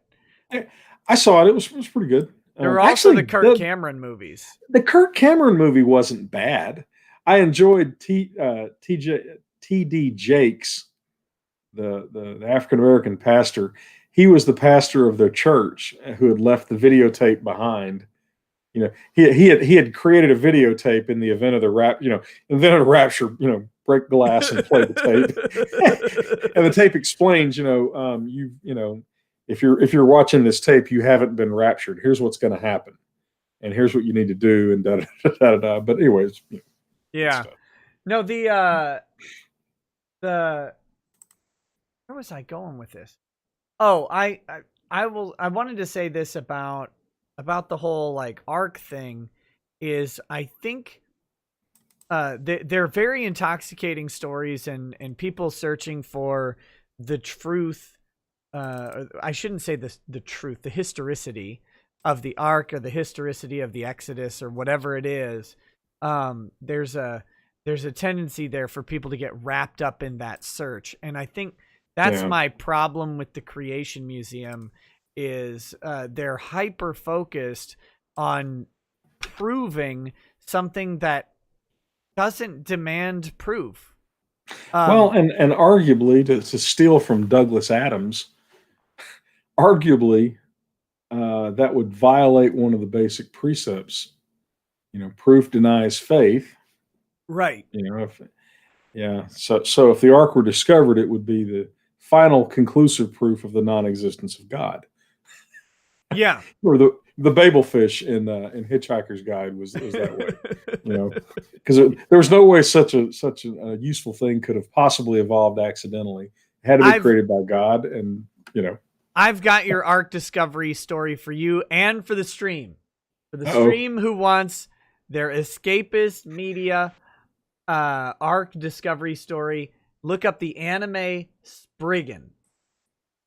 The anime Spriggan, which has the discovery of the Ark, and it's great. It's great. Go watch Spriggan.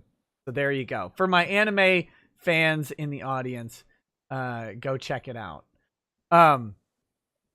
Okay, Bad Vibe says, for a great comedy, fantasy, sci-fi series of books, check out Robert Asprin's Myth, Inc. Oh, yeah. Set and it's... Read those long ago. Perfect. The 80s. Yes. Spell Spriggan. It's simple. Spriggan. You can check it out. I think they sell it on Amazon. It's not super expensive, but you can't... It's not free on Prime, unfortunately. But Spriggan's fun. It's a good fun anime. I like anime because it's like they ham fist Christian things into stuff. Anime ham fists a lot of things into. Right, but that's what I like about it. That's what makes it such a fun escape vehicle. Is it gives you like Neon Genesis Evangelion, for example, has all of these like pseudo Judeo-Christian references to like the mystical aspects of it, right? Like you've got Book of Enoch references going. You've got Jewish mysticism ideas with the Hall of Rahafel, which is where all of the souls are held. Because in this in some Judaism beliefs, all souls that will be created have already been created, and they're in this giant, hall. And when you run out of souls, that's when the end time will happen, because there will no longer be souls to add to the world, to enter into it. And like they mention these things in Evangelion, and they have nothing to do with the actual like mythological lore of Christianity or Judaism. They just borrow the names, use the terminology, and the concepts a little bit and throw them in. But I find that wildly entertaining, and I think anime is good at doing that all over the place, though. I verified that In Search of Noah's Ark is on YouTube. So now if you enjoyed the Creation Museum, you'll enjoy this movie, because they're setting out to prove all this, and you cannot convince me that it's a hard G Evangelion, because it's based off of evangelize, not evangelize. So I won't take a hard G. It's a soft G Evangelion. I don't care. Well, we're going to get into a debate about whether it's GIF or GIF. No, it's GIF. Because I'll have to. Of course, it is. Yeah. As all reasonable, right-thinking people know, graphic image file format. Yeah, it's GIF. Graphic. GIF. GIF is peanut butter. Yes. It's good peanut butter, by the way. But yeah, I'm a big fan. I don't want to get distracted. But yeah, apocalyptic. That'd be an interesting show to do sometime. Just talk about our favorite apocalyptic stuff, because I think what. Mine is two books you may have heard of: Ilium and Olympus. Yes, I think I've heard of those. That's about some guy. That's only one story. There's like 4 or 5 converging storylines that all happen, and it's all woven together, and it's done masterfully, and it really is about the literal end of humanity. Well, I'll have to. It sounds like really, really like far out. I mean, far out in the sense of way the hell out in the future. Science fiction. It's 3,000 years in the future, and everybody sucks. That's the best part. They so the humans who are alive 3,000 years in the future, the ones who are left, they have these built-in like screens in their hands that project images, and they can do like a locator function, and so they can see where other people are. And they have teleportation pads. That's how they do all their travel. Well, teleportation pads, and then these little carriages that are pulled by Voynich. If you remember the Voynich manuscript. Yeah, the Voynich manuscripts, yeah. Yeah, so they're these Voynich robots that pull the carriages, and they only travel really from the teleportation pads to these big estates, and they just teleport from place to place, and they party. That's all they do. And they can't die, because when they die, they're just resurrected at a teleportation pad like a day later. Okay. And everybody ages in decades, and they're born, and they go away for 10 years or whatever, and then they come back, and then I think they go away for 20 years or something, and they come back as adults, and then they age, and every decade they're sent up to the rings that go around the earth for maintenance. And then they come back, and then on their 100th year, they ascend. They ascend into post-humanhood, and they go away forever. But because they have these functions, none of them do anything. They don't know how to read. They don't know how to make anything. Except for one guy, Harmon, who's 99, and he learns how to cast bronze. Right? Ooh. And so they're building like these big forges, and he's demonstrating how to cast bronze, and he's been learning to read. And everybody thinks he's this weirdo sideshow, because who reads? Like, that's dumb. Those letters or symbols on pages don't mean anything anymore. And it's great. You'll love it. It's such a good book. I shall have to look into that. Sorry, I'm getting these, for some reason, I'm getting these movie suggestions being pushed at me through Windows 10. It's really obnoxious. Yes. I had that shit disabled, and I think when I updated the system, it Yep. No, that's how Windows updates. In a sanely ordered world, people that do that would be hung. I'm just saying. Eagle Loan. No, it's spelled Ilium. Ilium. Ilium. Ilium is one of the alternate title. Words for Troy. Right. It was. The Voynich manuscript. Chat. If y'all want to see something just colossally weird, you can find PDFs of it out there. It's a manuscript that dates back to about the 1500s. Something like that. Hundreds of pages of bizarre drawings of plants that don't exist, of critters that don't exist, a language, all kinds of script and writing that no one's ever been able to crack. I mean, it's just the weirdest thing. It's a very, very weird thing because if someone were creating a language that didn't exist, there are still patterns and tropes that get followed that allow people to, linguists to kind of look for these patterns and discern something out of it. And they haven't been able to do it for this text ever.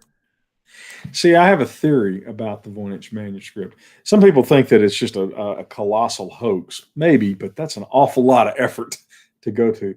I think that it was written by someone who was completely and totally batshit crazy, schizophrenic, loony, and it's literally just the deranged gibberings of a crazed individual, and that's why nothing makes sense. It was just God handing down first edition D&D. That's what was really happening.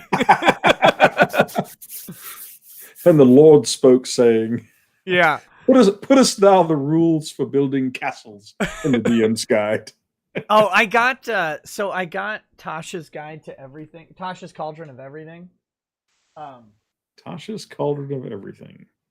New D&D book. And Tasha, you may remember, I don't know how much D&D proper you played, but they had Tasha's Hideous Laughter was a spell. Tasha's a witch. And so it's kind of like told through her perspective, although that's very minimal. But it has cool stuff in it for DMs that I thought you might find interesting. They actually created rules for henchmen that you can it's not rules that you have to follow for henchmen, but it basically is like a mini class, not a fully fleshed out class. You pick basically warrior, specialist, or healer, and then they get like a limited what. The reprinting, that was in the first edition DM's guide. The first edition DM's guide is a fascinating work because it's just got all kinds of crap in it. I was on, I went on Bill Sylvie's stream a few weeks ago when we were talking about this. What you got to remember is even by the time first edition D&D came along, they didn't really know what the role-playing hobby was going to look like. When D&D first came out, TSR was of the opinion that nobody would want pre-done adventures. Right. That everybody would want to create their own adventures in their own world. And Judges Guild, a small company, invented modules. And so that first edition D&D is sort of like an archaeological dig in a way.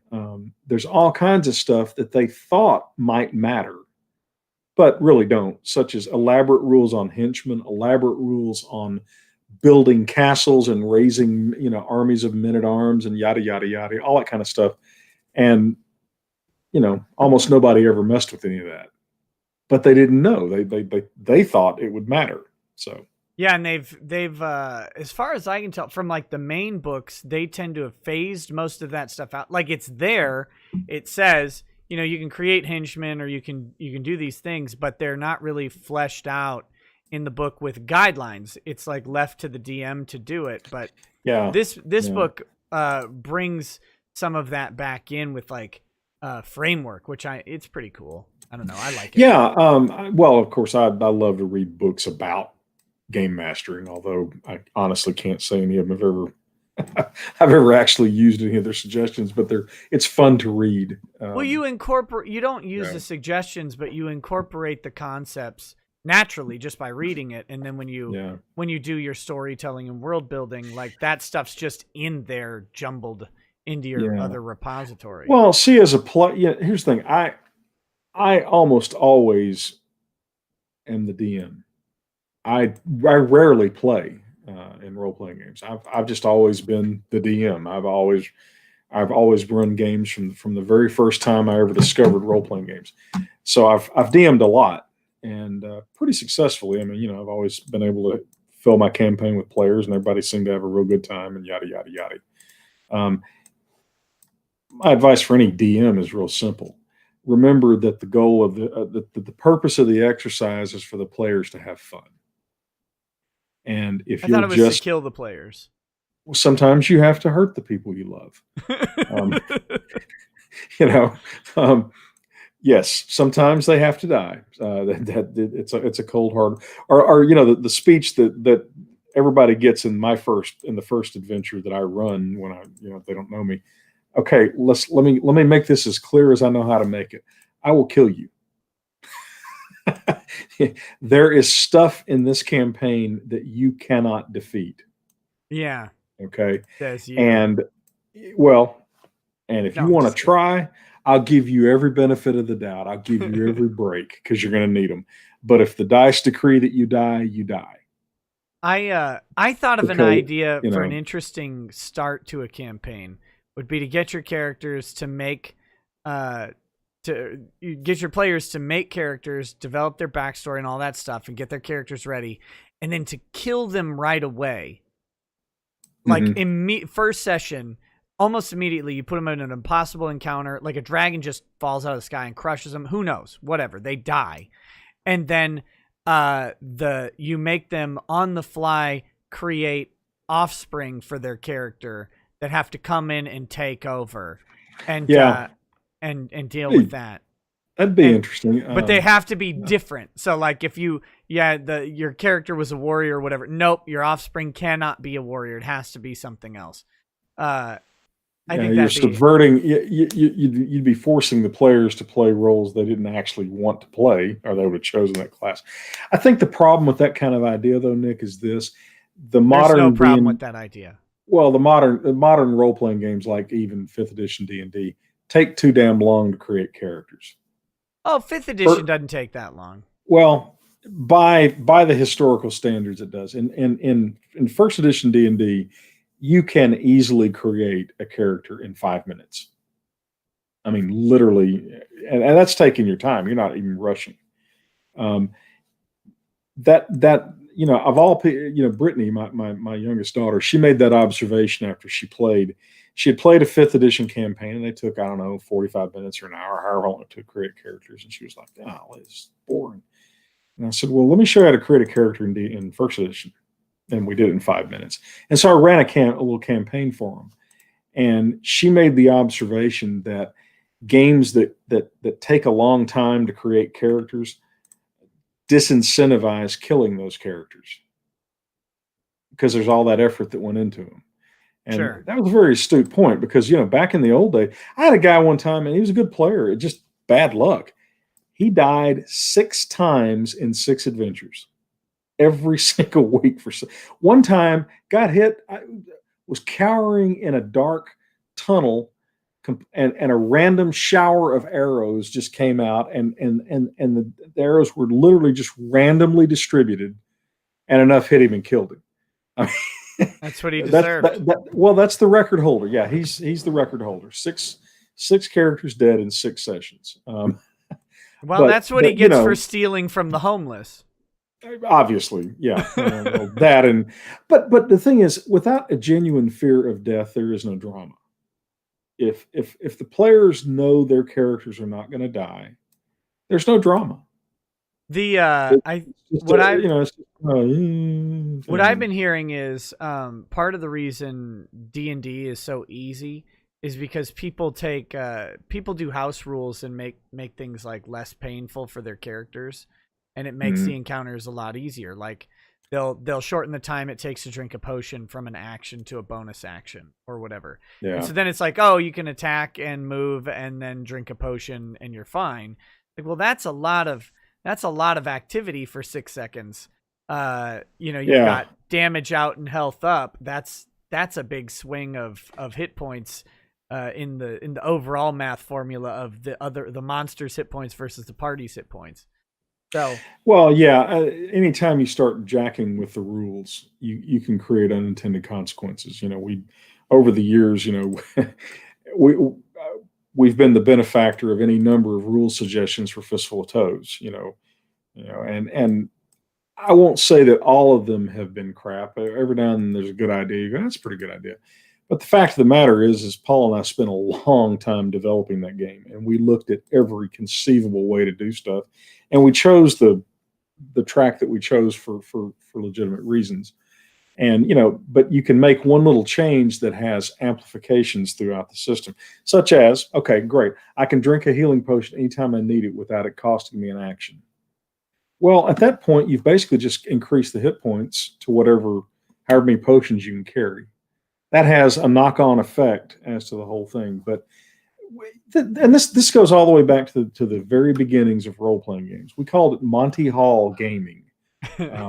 Well, there was Let's Make a Deal. That was the game show, Monty Hall, and it was. But I mean, I'm pretty sure the DM's guide, the first edition DM's guide, refers to Monty Hall campaigns, and that's campaigns where you treasure was handed out with reckless abandon. Monsters were really no big deal, and it was just easy. But those campaigns never lasted because it's kind of like eating nothing but candy for supper, right? Right. It's not satisfying. If you're in a situation where your character can die, and over time, if the campaign runs long enough, you probably are going to die. That really does add an edge to the game and an interest level of the game that can't be matched. And like I said, I don't actually victimize player characters. I joke about it, but you're probably not going to just randomly stumble on the ancient red dragon at first level. Well, but how are you with causing an inadvertent robot orgasm? I can't imagine running a campaign where that would ever matter. I think that was the sad fact of that whole experience was, who the hell cares about that shit? I mean, if I was spending my time to play in that clown's campaign, and this is what he's going to spend 5 minutes doing, okay, I'm done. Can't we just move on and kill something? Your Uncle Paul was always a great barometer. If things would start to drag a little bit, he'd start going, yeah, let's get on to the killing and the treasure and stuff. That's all I want to do. I just get me to the killing, please. That's all most players ever want to do is they want to kill things. They want to take the treasure. They want to, there can be role playing in between, but you have to get the characters to killing, because why else are they memorizing all these spells and writing down all these damn stats and buying all these weapons if they're not going to go at the end of the day kill something? Well, it's interesting because the golden age of role playing really was the 80s. So back to your entertainment, the zenith of entertainment idea. Hold on. Can you hear me? Yep. No, I can't hear you. Okay, I'm sorry. How did you ruin this now? I don't know. Can you hear me now? Yeah, I can hear you just fine. Okay. I don't know.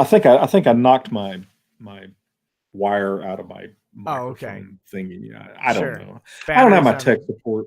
Yeah, I don't have my tech support here, so who knows? I'm amazed that we've been able to carry this out as long as we have. Look, just hook the jumper cables, one in your hand, one on the end of the microphone, or one. Well, you got to screw it into the light fixture first. You got to screw the. Yeah, wrap the headphone wires around your neck and screw it into the light fixture. Have you ever seen? Way back in the day, your light fixtures were the main source of electricity in your house. You didn't have a lot of outlets. And so you could screw into a light fixture an extension. Yeah, you had a plug. We watched a movie on Twitch the other day. It was called Savage Island, and it was like a murder mystery type thing. and this guy takes a chick and ties her up, and he lays her spine over a table saw. It's turned off. He lays her on the table saw, and he takes the table saw and he plugs it into the light fixture, and he's pulling on the cord, but it doesn't turn on because the switch hadn't been turned on at the to get power actually to the no, he plugs the saw into the light fixture, but the switch hadn't turned power to the light fixture on, so he's pulling the cord and it's not doing anything. So then he just leaves her there, right? And then later in the movie, and you knew this is coming, like the guy, somebody flips the light switch on. The hero who's saving everybody, he comes in, he flips the switch on, he's just like, ooh, and he kind of just backs away slowly, and they all forget that it happened. It was great. Was it? I think it was. Oh crap! Was it Tucker and Dale versus Evil? Yeah, that's the movie. Sound familiar? I've never seen it, but yes, that's the movie you're thinking of. Yeah, that is a great movie. It's beyond great because you have these backwood Georgia rednecks who look like they came out of Deliverance, but they're actually the good guys, and these college kids think that they're being axe-murdered by these guys, and it's anyway complete thing. But yeah, it's hilarious. I recommend it highly. There's one scene where he's they're feeding logs through a wood chipper. I mean, just a wood chipper. Yeah. And one of the college guys gets it in his mind that they're actually like wood chipping the body of one of their friends or something. So he comes running out and is going to attack him, and he jumps, and Tucker ducks. The guy jumps into the wood chipper. At which point, his friends are looking from a different angle, and it looks like he's been fed into the wood chipper. And they're going, "Oh my God, they're going to kill us!" It's a great movie.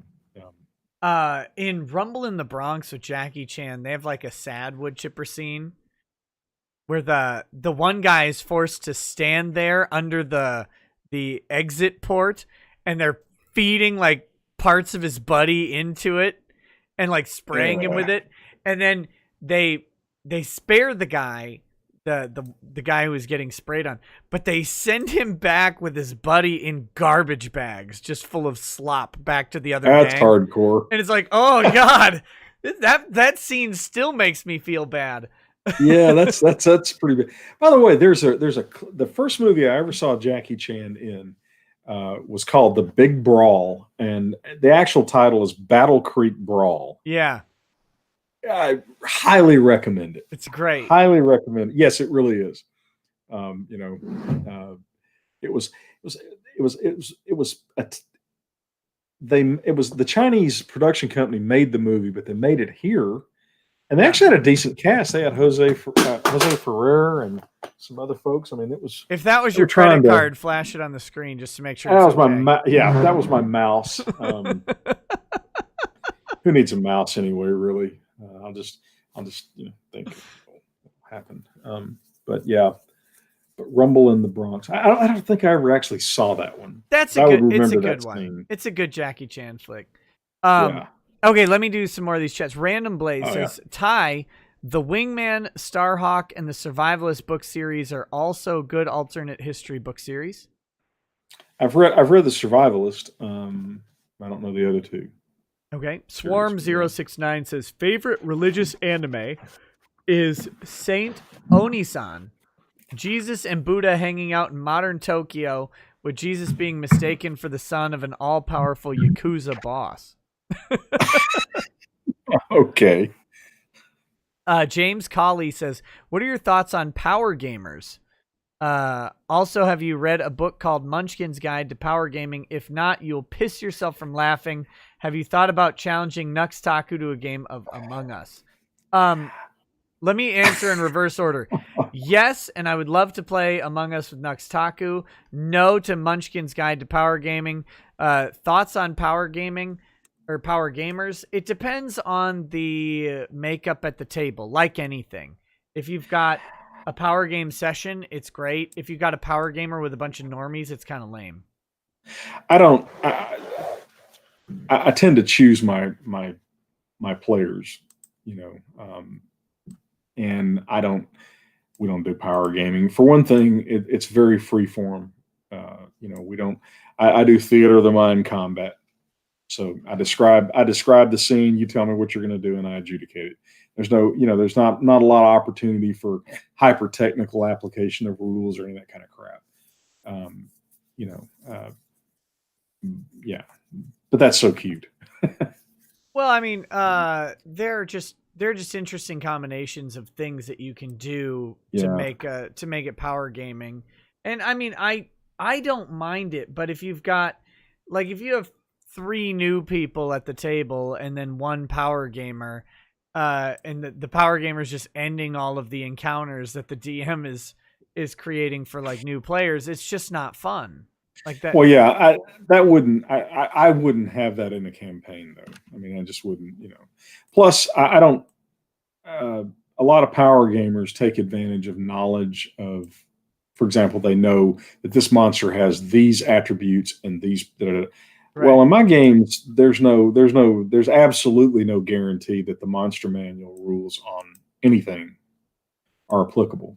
Sure. Way back, like in high school, even, I postulated that there were the occasional 10th level orc warriors roaming around, our 5th level trolls, or that kind of thing. I mean, and so a power gamer would be way out of their element in one of my games. I also tend to be very stingy with powerful magic items. Sure.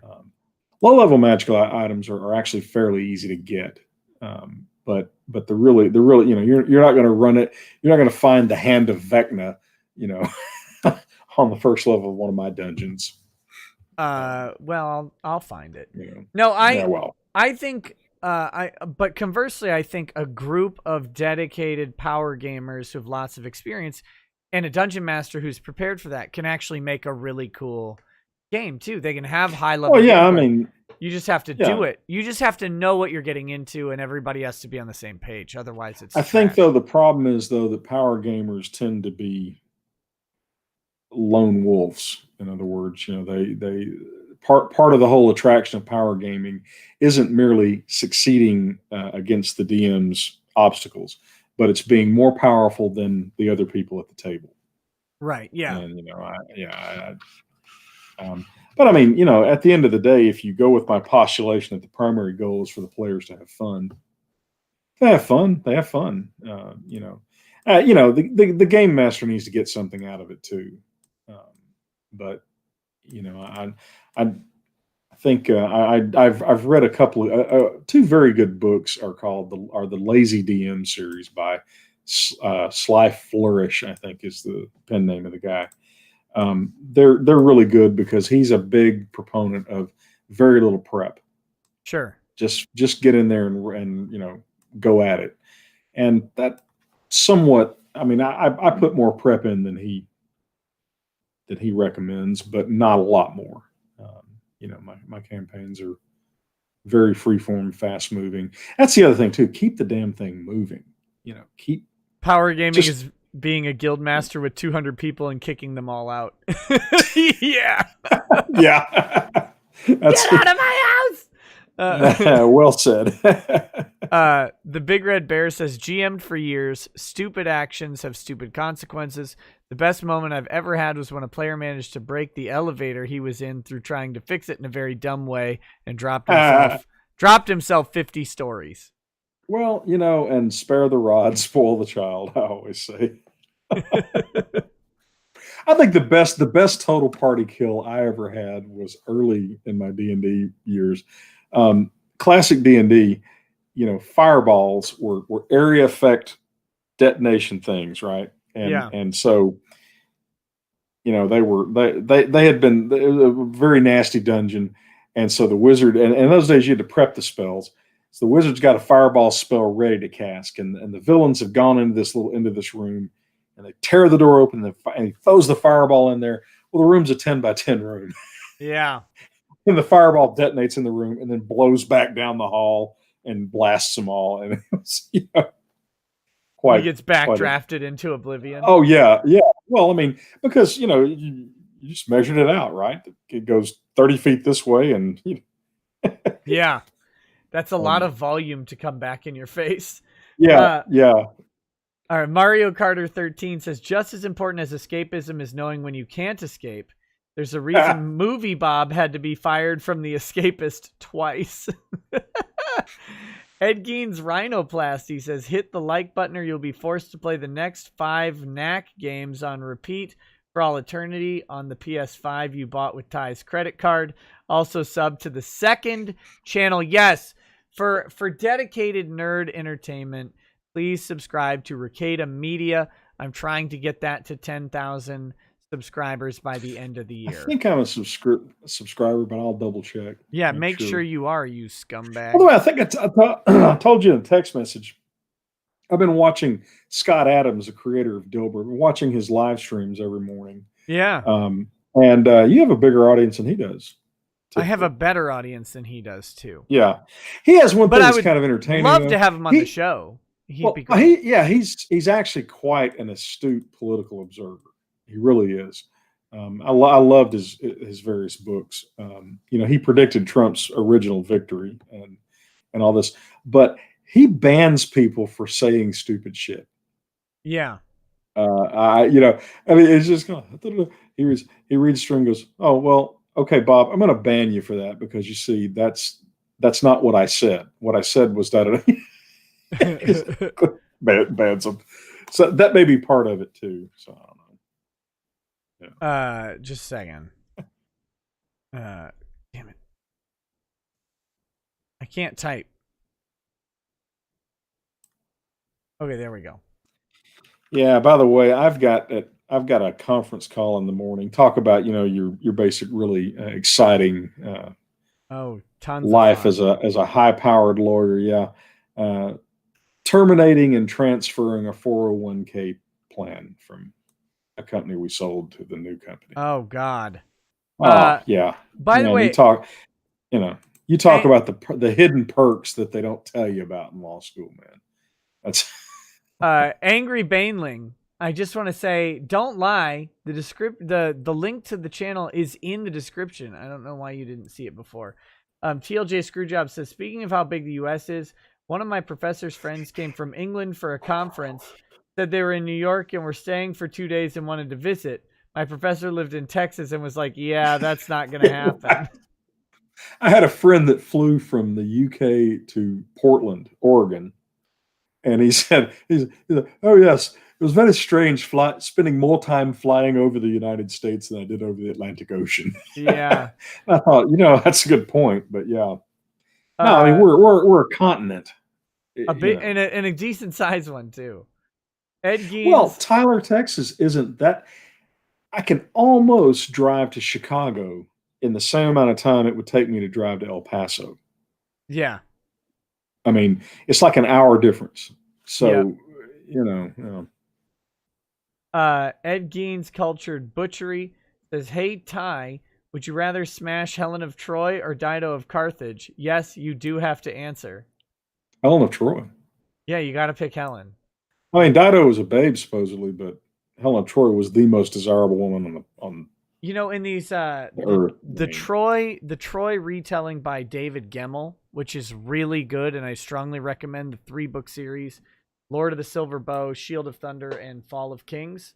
3 great books.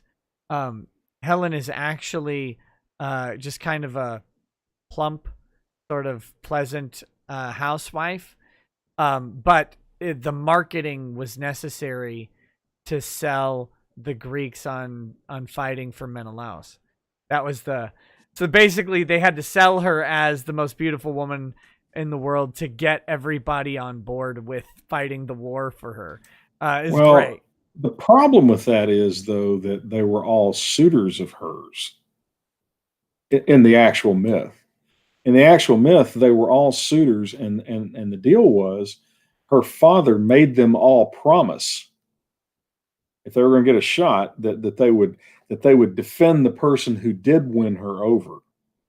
That they would have his back, basically, if anyone else should take her away. Yeah, but that's the myth still. So it's still all marketing.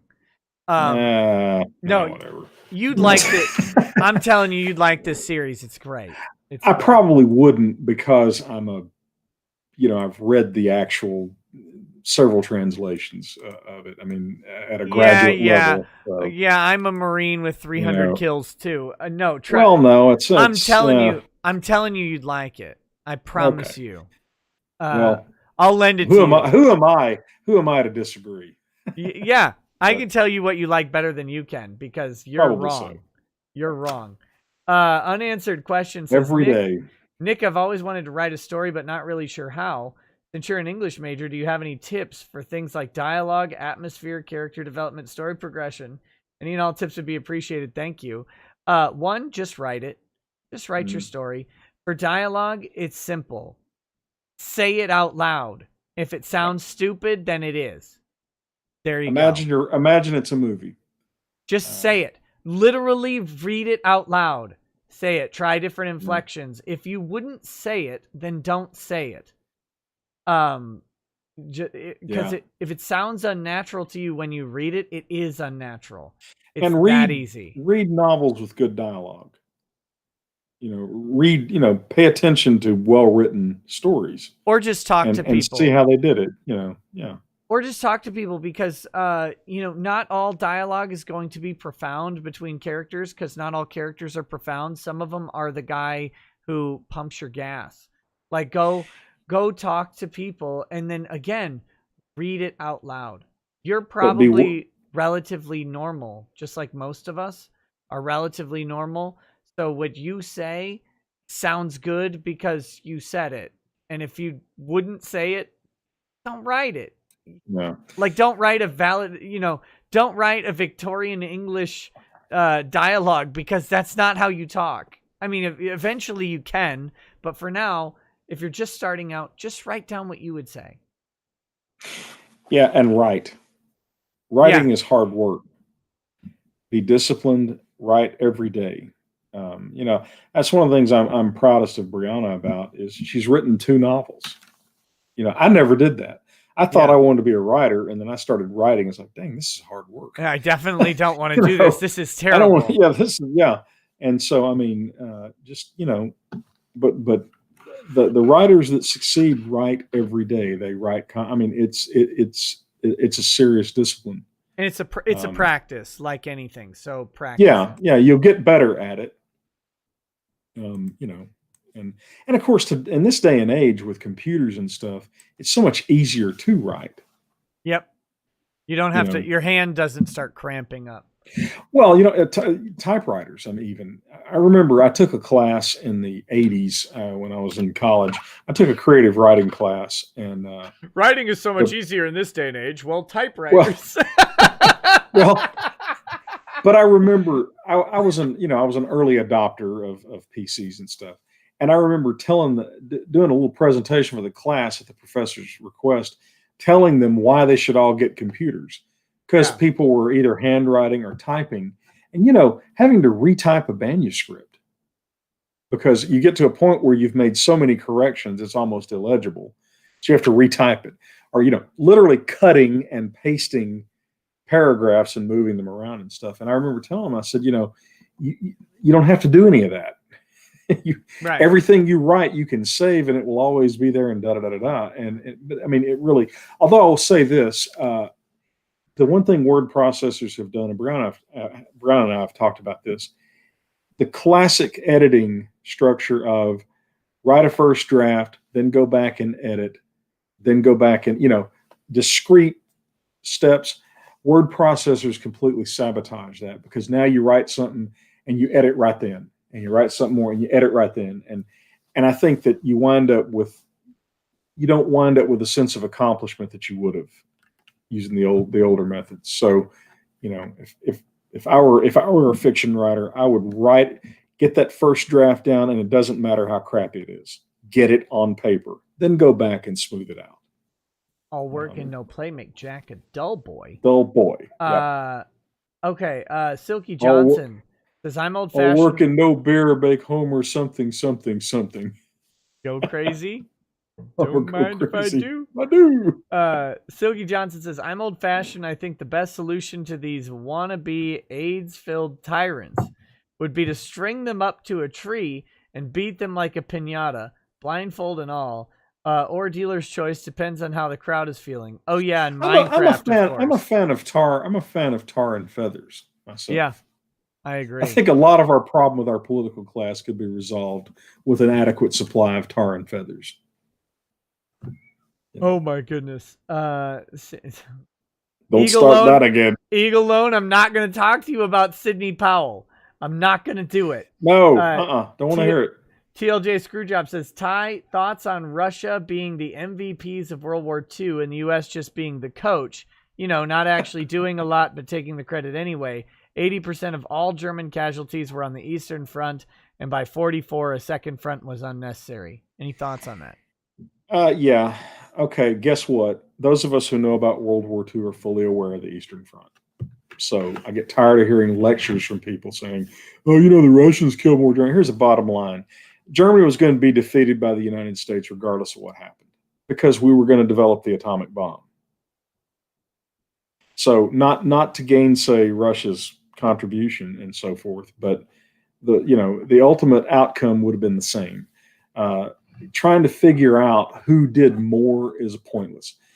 Russia would never have succeeded in World War II without Lend-Lease, because we gave them all the really expensive, difficult to produce things that they couldn't produce so that they could focus on turning out hordes and hordes and hordes of tanks and artillery and so forth. Something as simple as a locomotive, the Russians would have had to have crippled their industrial infrastructure to build locomotives. So we built them for them and sent them to them. Commies. Yeah, I mean, trains are for kids. Yeah, but at the end of the day, the Russians fought a hard war, and hello, Lawcat, what are you doing? Come on. TLJ Screwjob follows up with, he must have been a Lieutenant Dan family member to die 6 times in 6 adventures. Could have been, yeah. Oh, yes, good Lawcat. Lawcat, yeah. She was yowling. She couldn't jump up herself. So okay. Yeah. Bad Dragonite says, create a rule/perk that in order to drink a potion as a bonus action, that character must be a very proficient drinker and drink all the time to get the perk. If they fail on the roll, they have to hug the toilet and let someone else take over the stream. Okay. I get it. Remember, too, you can also humiliate player characters. You don't have to kill them. You can sell them into slavery, like Joseph. Solid Redfield says, hey, Rackets, would you have preferred Vermin Supreme over Biden? Yes, Vermin Supreme is great. Z says, Barnes' Law seems less doom-pilled about Trump. Would you be open to having him on to give a second opinion? Absolutely. Love having Barnes on. Great guest. Okay. I'm going to reach out to him and see how he's do a check-in at some point. Biden the Cold One says, you're gonna have to stop this. Sing happy birthday to Timmer, please. Timmer, I'm not going to sing happy birthday to you, but I will say happy birthday to you. Happy birthday, Timmer. Jake CB says, the problem with Wizards of the Coast is they've been converged on by trans folk and SJWs. It's what happens when you say inclusivity is a value.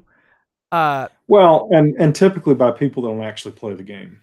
It's what we talked about at that convention last year, Nick. Right. Yep. That all of these SJWs who are demanding this, that, and the other thing have no credibility in the hobby.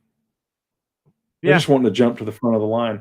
Here's a thought: tell them to go bleep themselves. Yeah, and sell the products your customers want to buy.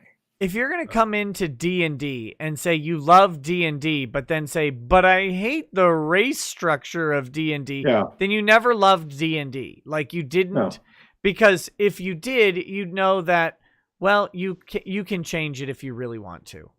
Like, because it's D&D, you can just change it. You can do whatever the hell you need to. Daniel Velez says, Robert Byrd, a Democrat in the Senate for 51 years, voted no on the 1964 Civil Rights Act, left office in 2010 during Obama. Democrat plantation is still strong. Yes, he was the Grand Cyclops of the Ku Klux Klan, too. What a title. What a title. The Grand Cyclops. Kiyotomi Chutanichi Says, been listening to you for 2 years since the birth of my son. Makes insomnia easier. Oh, thank you. From an exhausted mother, happy Thanksgiving, lawmen, from Jilly Girl. Hey, Jilly Girl. Happy Thanksgiving too. Exactly. Happy Thanksgiving back. And don't listen to idiots on Twitter who say that Thanksgiving dinner is not good. They just never had a good Thanksgiving dinner. Twilight Dragon 3 says, thanks for the PS5 tie. Just kidding. Phoenix Lord Asterman says, always happy to see you on stream, Ty. Please teach Nick the magic of Dune. We need to learn more about it, and he loves it. There is no teaching, Nick. Good no, I'm just going to have to read it, which is... Yeah, you're going to have to read it. But I've got so many other books I have to read. Well, that's the problem, right? Everybody says, you need to read this, that, and the other thing. It's like, yeah, okay, I'll do that between reading hundreds of pages of contracts. Yeah. 200 Watt Studio says, Nick, is Ty simping for Biden too? Yes, he is. No, you're right with me. Simping for Biden. Satanic Potato says, Ty, recommend me a book to read. I need new books. Good Lord. Science fiction Dune.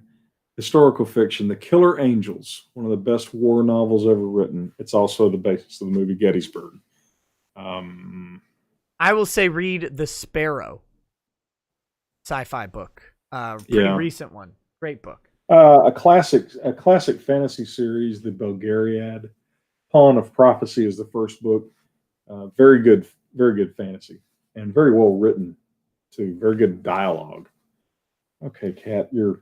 It's hard to take you seriously with this much cat happening. Yeah, I know, yeah. Well, she's apparently decided that she will... Okay, all right, settle down. Angry Baneling says, Ty, Kickstarter is not the best thing to happen to gaming, not even close. It's a commie website that promotes leftist idiocy. No, he's not saying the literal website. Generalizing. Yeah, I'm generalizing. Yeah, crowdfunding. Yes, and whatever you think of Kickstarter, quintessentially, they're the responsible group for crowdfunding, becoming big. Well, what I'm saying is they crowdfunding as an approach solved some of the most difficult to solve problems in gaming, and that was that companies had to take a great deal of risk, and many small companies in the glory days went out of business whenever they had a couple of crappy games that they sold or that they created, and that's impossible theoretically with crowdfunding, because if you now incompetently designed crowdfunding situations can be disastrous. There was one just company fail. Well, it's worse than that. There was one game company out there that raised over $1 million for a product and wound up losing a substantial amount of money because they didn't correctly calculate the shipping costs.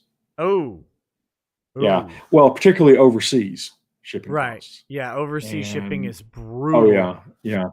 In fact, when they had a second round of crowdfunding in that system, they did correctly charge for the shipping costs, and some of the people had participated in the campaign before they knew what the shipping costs were going to be.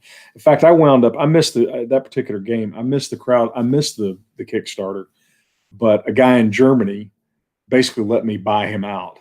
I reimbursed him for what he paid and had him ship it to me. Because it's going to cost like double the amount. So a poorly designed crowdfunding thing can be a problem. Fortunately, I have friends in the industry that know how to do that stuff and know how to do it very well. So I'll ask them for help. Sure. Peter Pete says, a purchase I made when drunk was denture cleaner and Depends. I'm 30. Amazon is wicked. Mario Carter 13 says, airbrush is perfect for Nick. It sucks and blows. The Dungeon Delver says, tell Ty Bill Sylvie says we will be in touch. Hey, Bill. I was on Bill Sylvie's little stream, two old grognards. By the way, Nick, if you decide to do an airbrush, take a look at. I use my go-to airbrush is called the Grex, Grex, tritium. It's a pistol grip. I'm going to ask you to text me that because I don't know. It's I think it's better than the pencil thing. Sure. Malachi Gaming says allergic to my own cat, so yeah, I can tell. Malachi Gaming says was dashing in one Texas lovely thunderstorms today. Yeah. Esme Illis's anime says I request Twister if it's free on Prime. It's not, unfortunately. Alex D says on paint. I'm not doing Prime tonight, guys. I need sleep. I was awoken early this morning, which was not good for me. Alex D says on painting topic, my dad paints for a living, murals, books, renderings, but became the CGI map for Raiden in Mortal Kombat 11 and shows up in costume to events. Cool. Very cool. Amused says Ergo Proxy is another good one, cyberpunk dystopian with heavy philosophy. Bad Dragonite says there was a Left Behind PC strategy game. There was. Phoenix Lord Asserman, and it should remain was forever. Phoenix Lord Asserman says, by all means kill characters. That's a good thing. Don't give a party an unbeatable opponent because most people won't have interest in continuing. Well, no, you don't. Yeah, of course. I mean, that's the opposite side of the same thing, right? You know, the player characters always need to have a chance, or at least a chance to get out of there. That's the point that I was telling my players is, look, if you run across something that looks like it's too tough for you to take, it probably is too tough for you to take. Right. Don't assume that you have no right to assume that every encounter is somehow mystically balanced.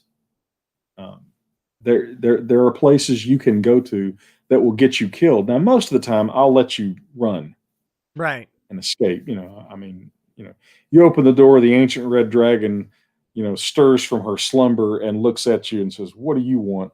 Okay, we're out of here. Goodbye. But don't go charging in there and get slaughtered and look at me and go, "Well, I thought that encounter wasn't balanced." Yeah, no shit, really. Obviously. Figured that out all on your own, did you?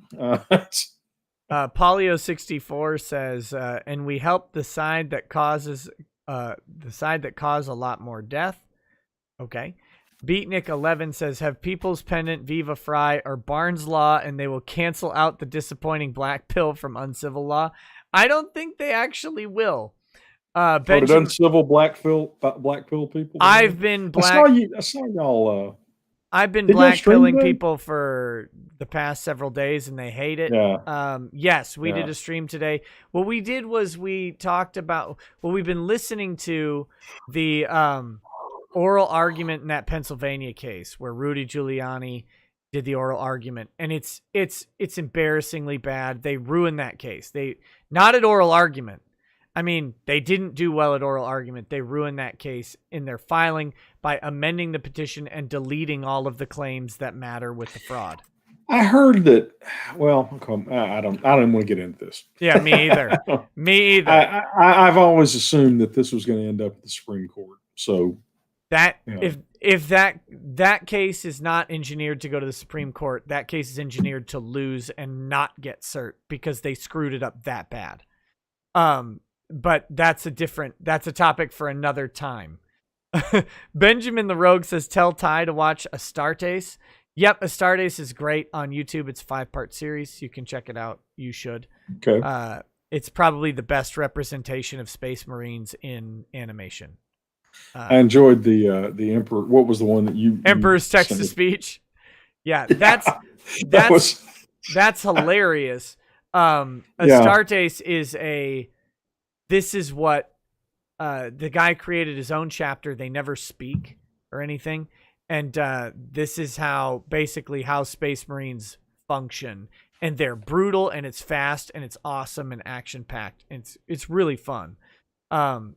It's like I said, it's probably the only series. It still blows my mind how there are no serious Hollywood movies set in the 40K universe. After 30 years. There's one with John Hurt in it. John Hurt. No, William Hurt, the famous Brit. Not John. That's John Hurt. Okay. John Hurt's the Brit. William Hurt is the American. Yeah, so there's one with John Hurt. Legendary film and stage actor John Hurt. He's in it. I mean, he was the guy that died in Alien. He's got an Oscar, I think. Yeah, he's a good actor. I mean, but anyway, he plays an apothecary in that. No, it's Ultramarines. The movie it's shitty, but it's kind of fun. There's some good parts to it, but most of it's bad. He played the proprietor of the Wizard's wand store in the first Harry Potter movie too. Yep, and he's the dragon in Merlin, the TV show Merlin. But no, it's A Stardust is great. It's 5 episodes, and they're like 5 minutes each, and the animation's amazing. CJ says, Belgariad, Malorian, Elenium, Timuli, great grand epics. Brandon Sanderson, Eric S. Nyland, Jim Butcher, and Michael A. Stackpole. So there you go, guys. There's that. And that brings us to the end. So why don't we wrap up? Because you've got a conference call and I've got a bet. Oh, yes, with Fidelity's 401k team. I hate that. That's going to be fun. Well, it's got to be done. It's just, have fun with that. Again, that exciting, incredible life of the high-powered lawyer. Yeah, where you're doing something that should be easily doable without you. Well, more important, it's something that's actually very, very important. It's just boring. Yep, it is. And that's the reason I'm handling it, is that it's very, very important. It's not something I would want to scrape off on somebody else. But yeah, it's like, but I'm going to have their whole team on the phone, and of course, half their team's from India, and so we've got the whole language barrier thing. Trying to understand accents and all that. I just hope that they hate my Texas accent as much as I hate their Indian accent. Yes. That seems. Me too. I'm vindictive that way. Well, Nick, thanks for having me on. That was. Thanks for coming on. It was pretty short notice, so I appreciate. Yeah, I just I was like, yeah, why not? Well, you had me when you said we're going to talk about not election stuff. Yeah, because I've literally just had about all that I can take for a while. All I would say about the election, folks, is this: whatever happens, the sun will come up tomorrow. It's not the end of the world, regardless. Yep. We will figure out a way to adjust. We always do.